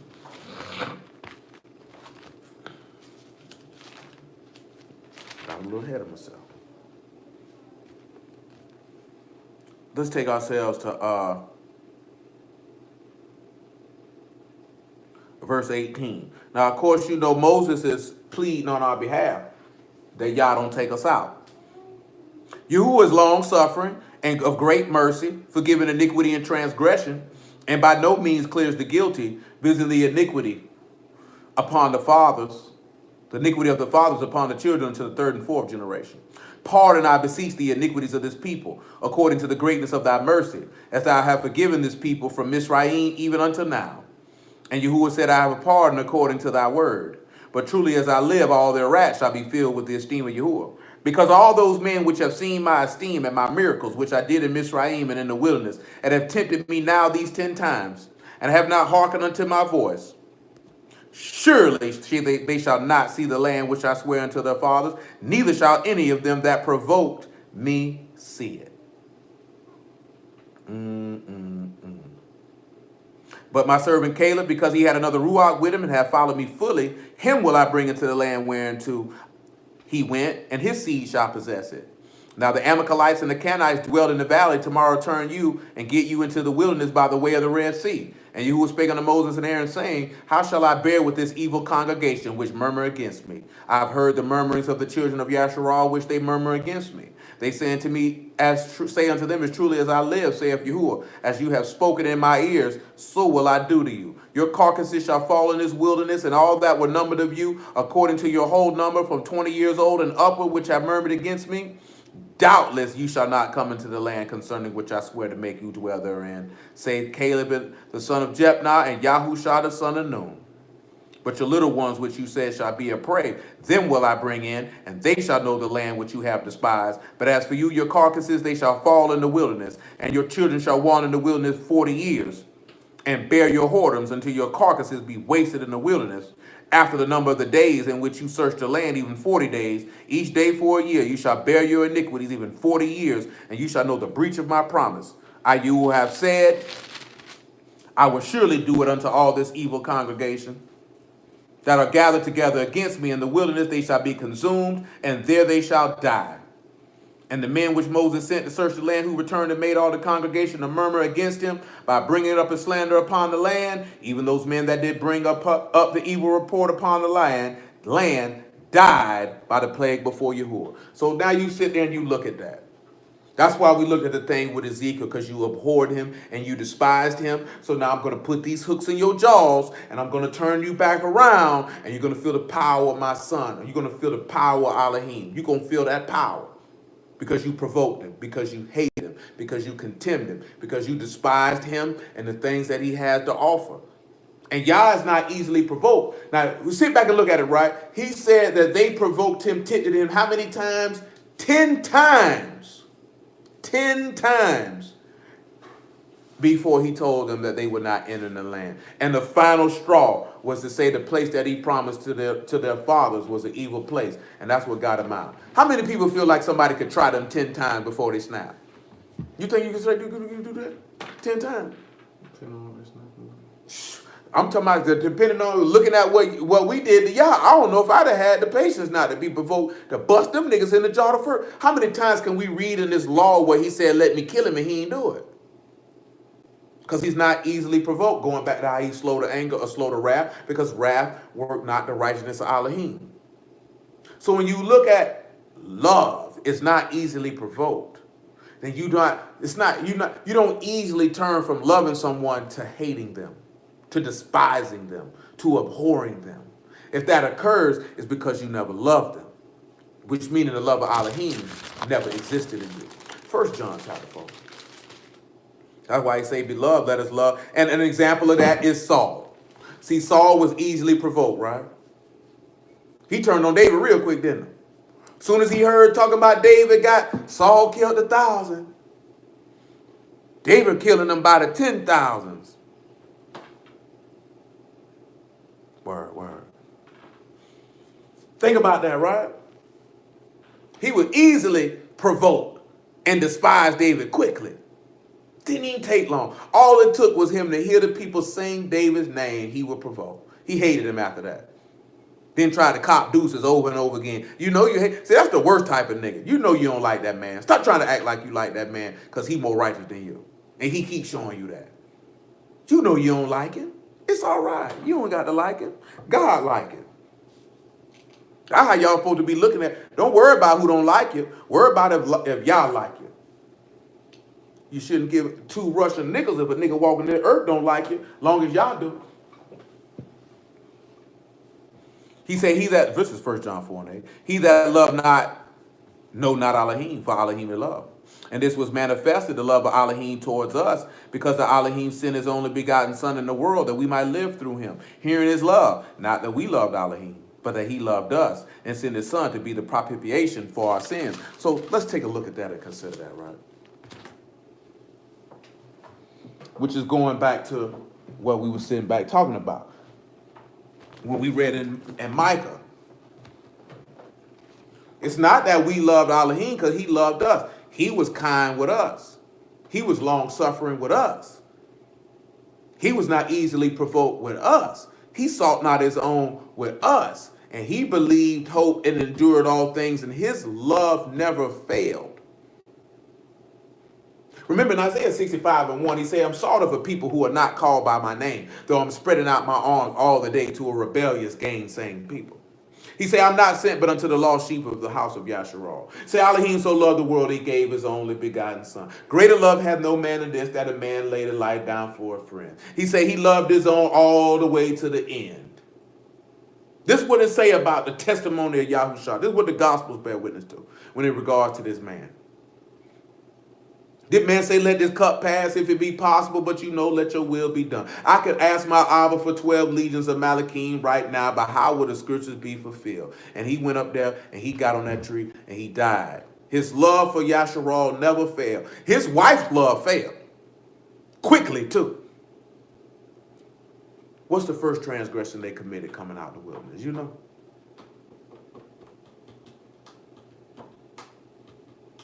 Any of y'all on here know what's the first transgression they committed coming out of the wilderness?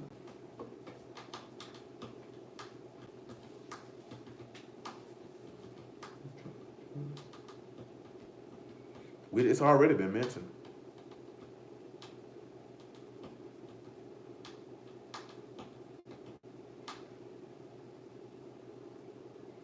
Why is y'all giving me a Nike gift card? I didn't ask you for that. The first sin they committed out of the wilderness when they murmured and complained and he gave them that manna. That's the first thing that's the first sin they could. That's why he called it. That's why they named the wilderness sin in Exodus 17. Because in Exodus 16, indeed, the distrust. The Exodus 16, they were murmuring and complaining. They were murmuring and complaining. They didn't even trust this man. After all these signs and wonders and war that he brought them out, they didn't trust. They didn't love him. They didn't love him. Didn't love him. That's a hard pill to swallow. That's a hard pill to swallow. If you Yah, that's a hard pill to swallow. These people who you love so much, indeed, Trina, these people that you love so much don't love you. The hardest thing in the world is to love somebody who don't love you. Now imagine that. We around here screaming Yah this, Yahusha that, and then for the most part, we don't even love him. This man loved you enough to shed his blood for the remission of your sins, whether you turn from your sins or not. Now sit there and think about that. Whether you turn from your sins or not, he still was going to do it. It don't matter if you're going to repent or not. That wasn't going to stop him from manifesting his love unto men. He was still going to go do that. So he came to make his life a ransom for many. That was his objective. Come over here to Romans chapter 5.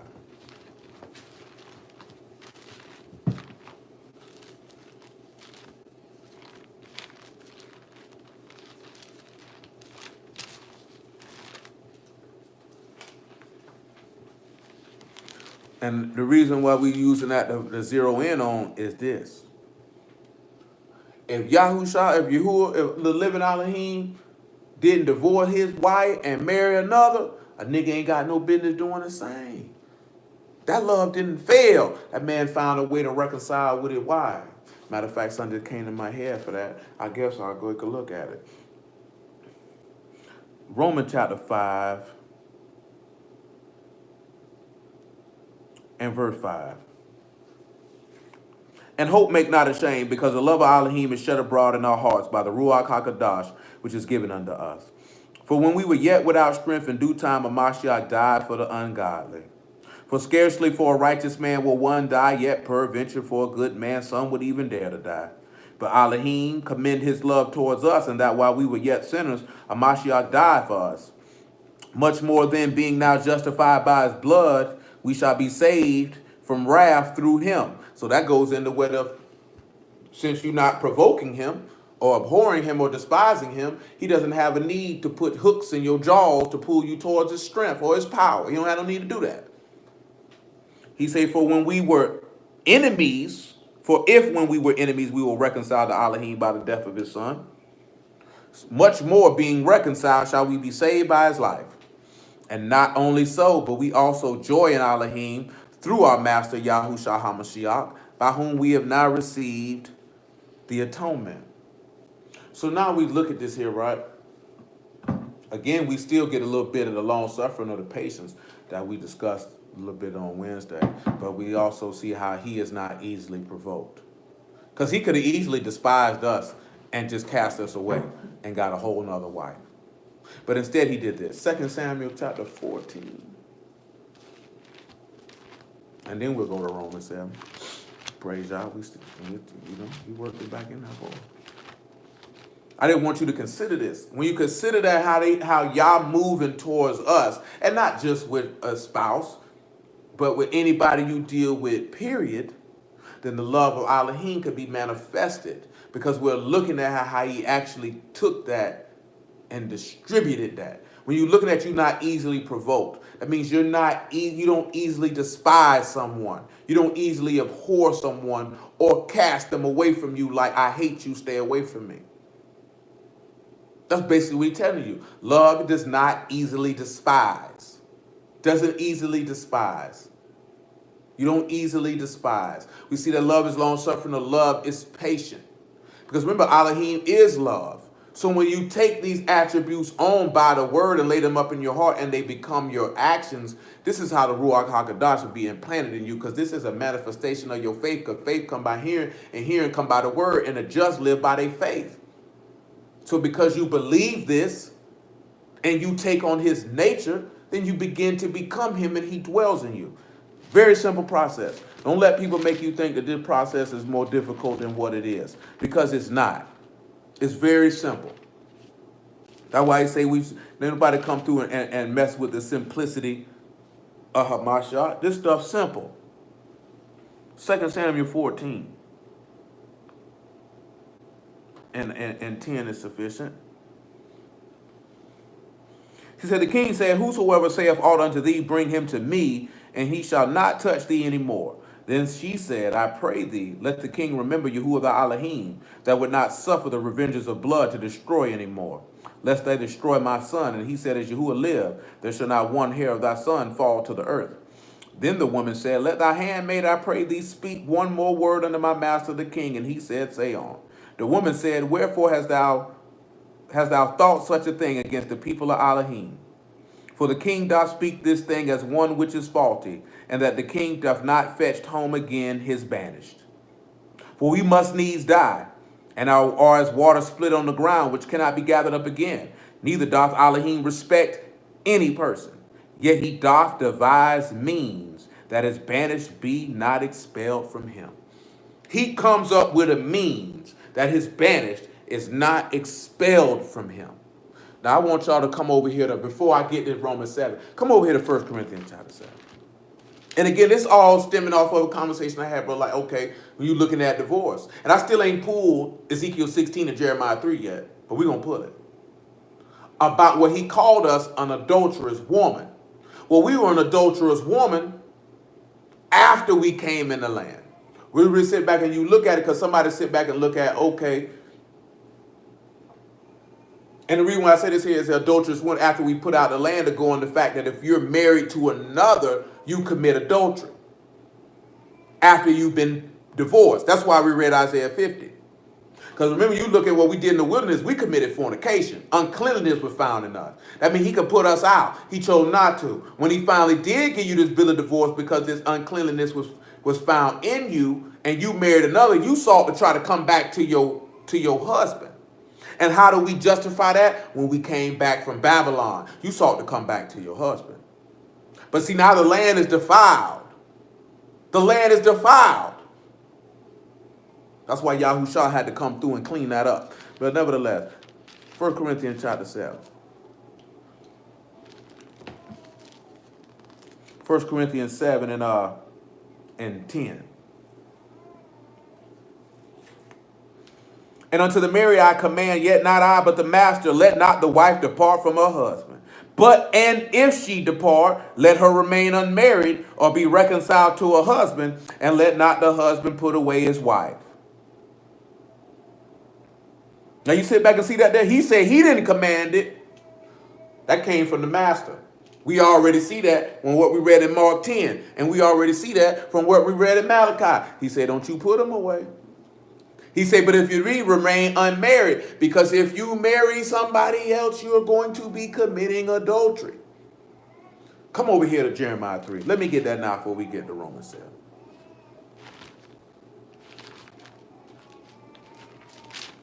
Now sit back and look at this here, right? Twofold. We're going to get Jeremiah 3, and then we're going to go to Ezekiel 16. So we see it twofold. We committed fornication in the wilderness and adultery afterwards. And yet his love for us never failed. Never failed. Never ceased. We're supposed to be following Hamashiach's example. Consider that and weigh that in your mind. Now, I'm not saying that any of y'all planning on getting divorced. I'm telling you, consider.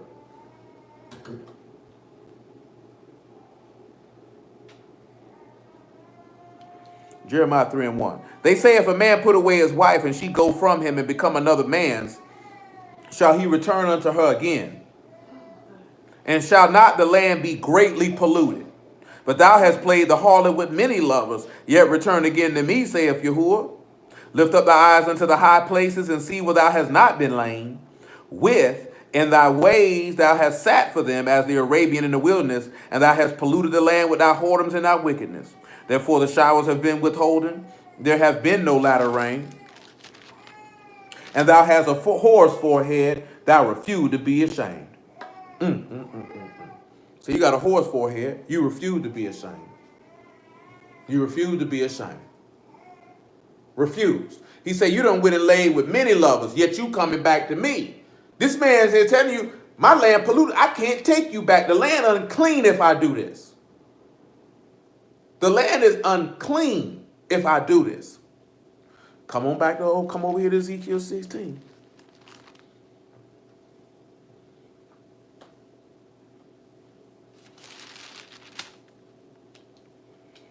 Ezekiel chapter 16. Where do I want to begin in Ezekiel 16?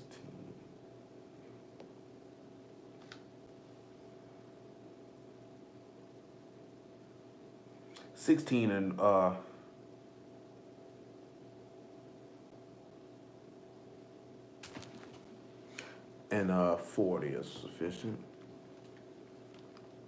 Make that 16 and 37. Ezekiel 16 and 37. He said, behold, therefore I will gather all thy lovers whom thou hast taken pleasure, and all of them thou hast loved, with all them that thou hast hated. And I will gather them round about thee against thee, and will discover thy nakedness unto them, that they may see all thy nakedness. Hold on, pause. Back up to about verse 20, about verse 30. Because that's what the main key thing we came here for. Now remember, Ezekiel is in Babylon. Jeremiah is before we went to Babylon. Ezekiel is in Babylon. He said, how weak is thine heart? Saith Yahuwah Elohim, see thou do these things, the work of an imperious whorish woman, and that thou build thy eminent place in the head of every way, and make thy high place in every street. And thou hast not been as a harlot, and thou scorn hire, but as a wife that commit adultery, would take strangers instead of her husband. So we're looking at this as two things. He done told you that you done committed adultery. You done committed adultery. Remember, you've already been given your bill of divorce. Isaiah prophesied of it. He would prophesy into the kingdom of Yehuda, which Ezekiel was in. And they got taken to Babylon, and you were given a bill of divorce.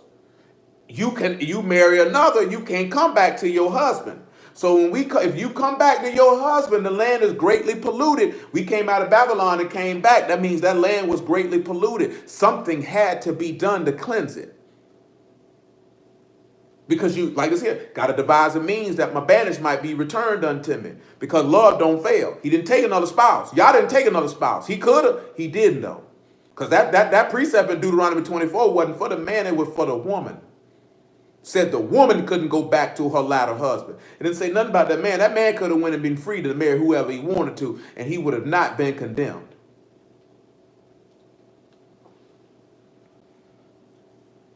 My shoulder. Verse 37.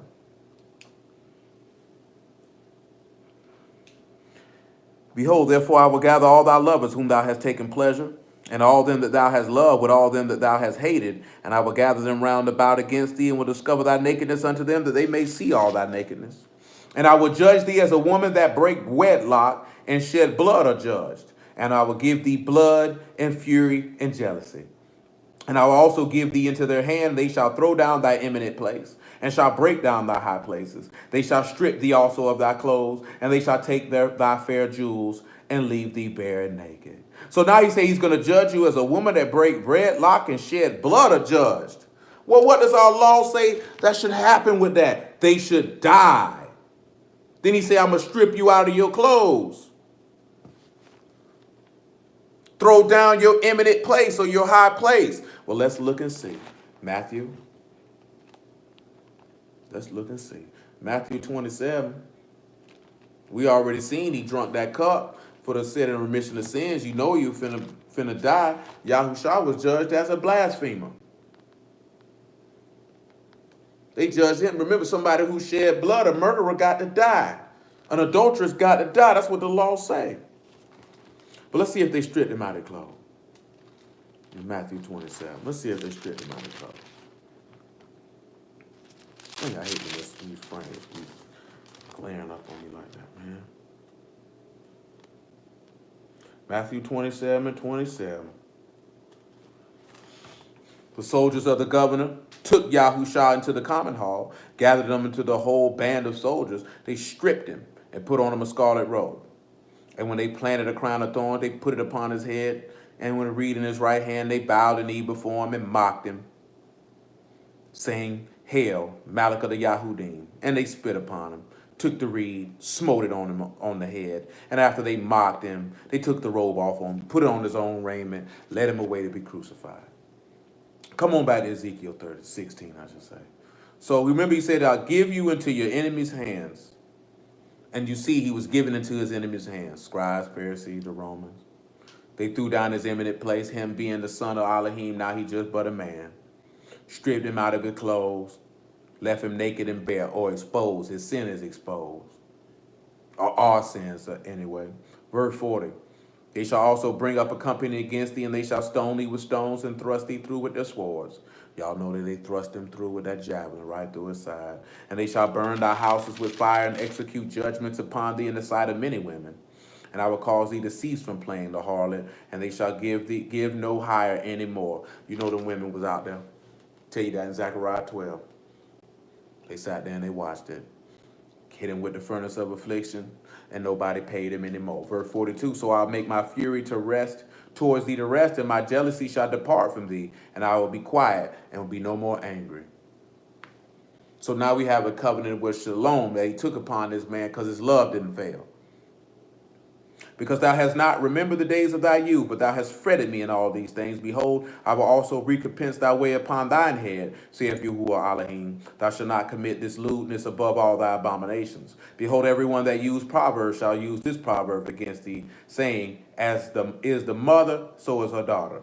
Thou art thy mother's daughter, that loathe her husband and her children, and thou art the sister of thy sisters, which loathe their husbands and their children. Your mother was a Hittite, your father an Amorite.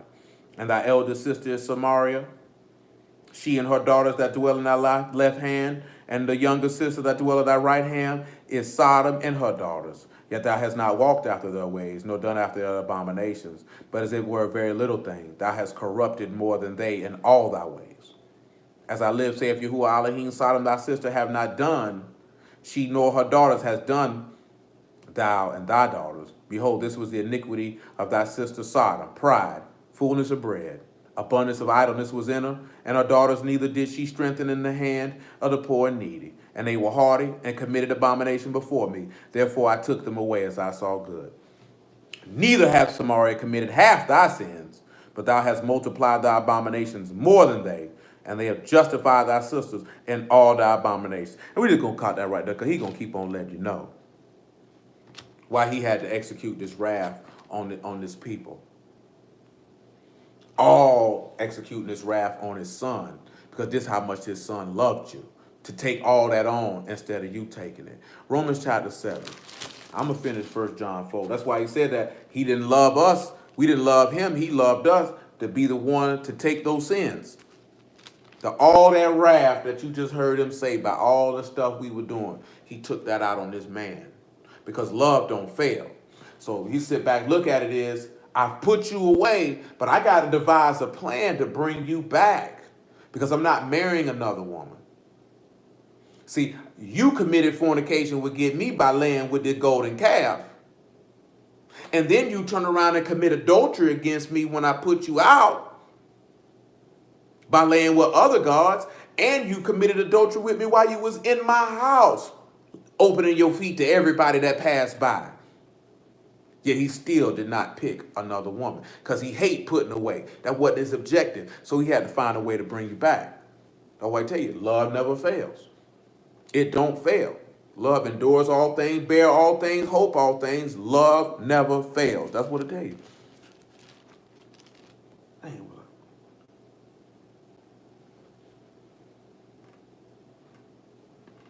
Dang, I forgot where I was going now.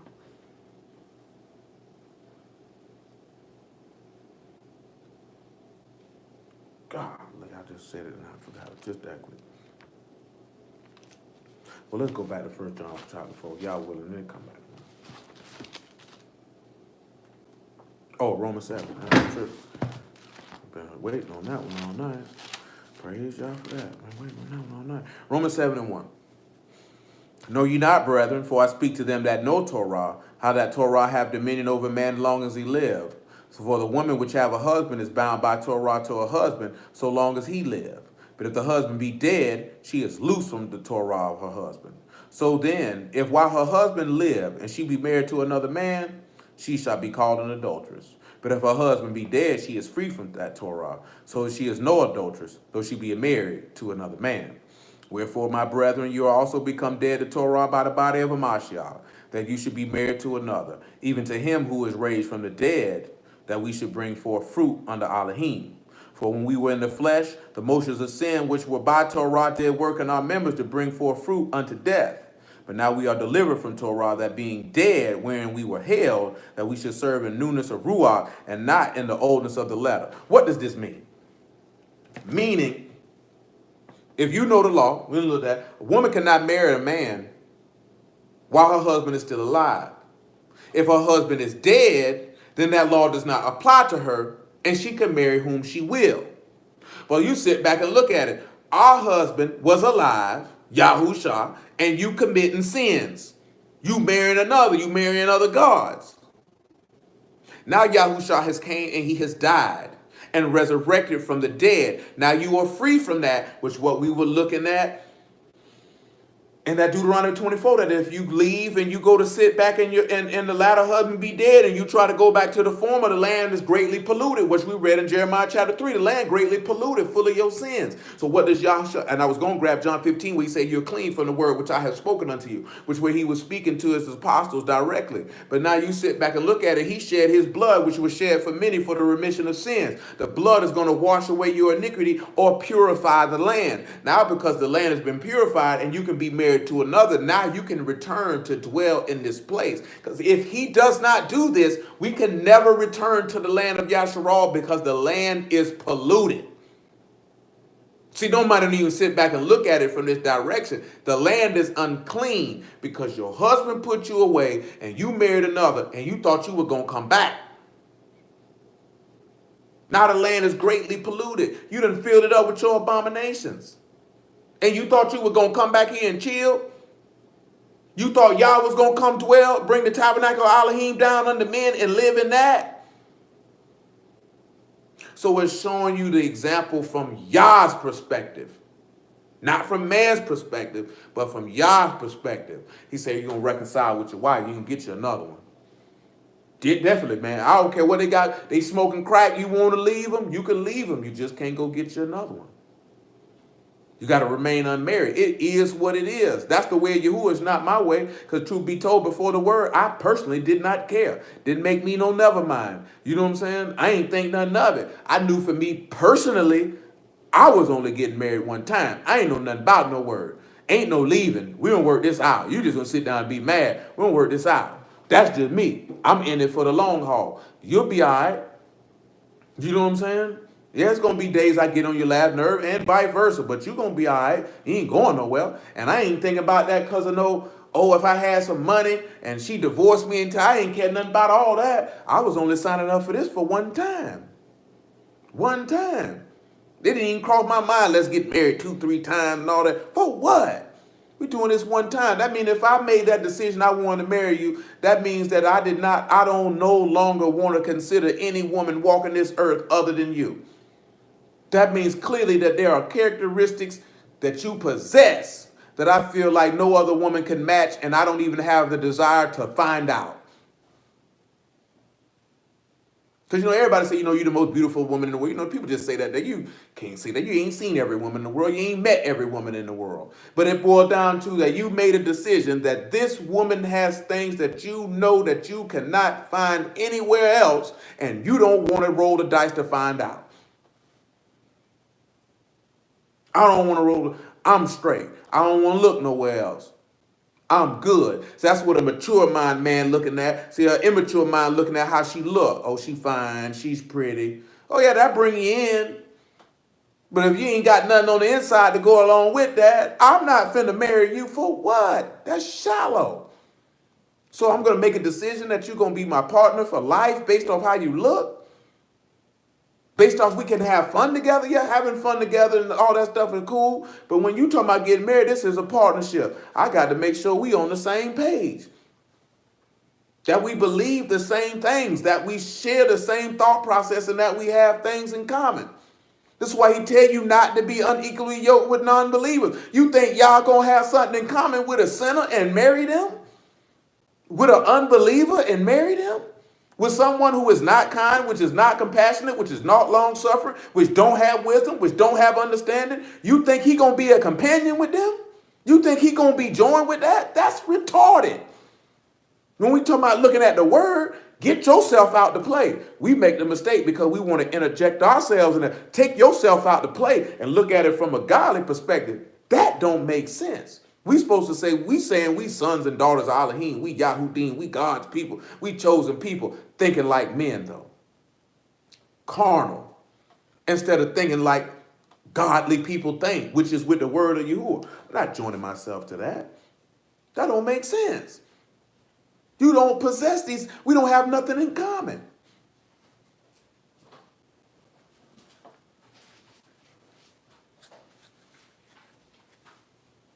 First John chapter 4. I'm going to call it a night on that one now. After this First John 4, y'all willing, we continue on. We might be dealing with this here for at least good 2 weeks. It ain't like what it was during Tabernacles where we could exhaust a man after y'all's own heart. So just don't stand, just keep on doing it and exhaust it until we understand it fully. Verse 11. Beloved, if Elohim so loved us, we ought also to love one another. No man hath seen Elohim at any time. If we love one another, Elohim dwell in us, and his love is perfected in us. Hereby know we that we dwell in him, and he in us, because he has given us of his Ruach. We have seen and do testify Abba sent the Son to be Savior of the world. Whosoever shall confess that Yahushua is the son of Elohim, Elohim dwell in him, and he in Elohim. And we know and believe the law that Elohim have to us. Elohim is love, and he that dwell in love, dwell in Elohim, and Elohim in him. It's the same token that when you look at one of the statements that the word gives, it's like, yes, say we read it in Numbers 14, about verse 18. That Yah forgives. And then you see Yahushua telling you, hey, if a person offend against you, forgive your enemies. If your brother offend against you, forgive him 70 times 7. Because that's the love of Elohim, the ability to forgive. See, people don't look at that and the aspect of that's a part in, because the ability to forgive is a part of not being vaunting itself up or being puffed up. The ability to forgive is a sign of humility. See, having unforgiveness is a sign of pride. And we're going to delve into that, y'all willing, on tomorrow, on that part of it, along with not seeking itself and possibly unseemly. So, hallelujah for Yahushua in the word. We'll stop it right there. Appreciate everybody's time this evening. Bless everybody out the house, y'all. Name of Yahushua. Hopefully everybody understood all of that. If anybody got any questions, let me know so we can remedy those queries at the in a forthwith manner. And, yeah. So just weigh that out. Consider that in your mind. That basically when you look at when he tell you to, if you marry another, you commit adultery. It's just tying back to what's in the law. And it's tying back to the fact of what Yah did to bring his spouse back to him. Because he never intended or wanted to have another spouse.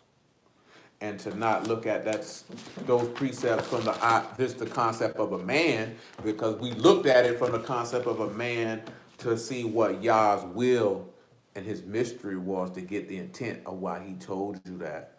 And then when you see the intent of why he told you that, then you see the love of Elohim and the plan of salvation. And prayerfully, you would let yourself onto that. So with that being said, y'all willing to on tomorrow, you pick it up on that point.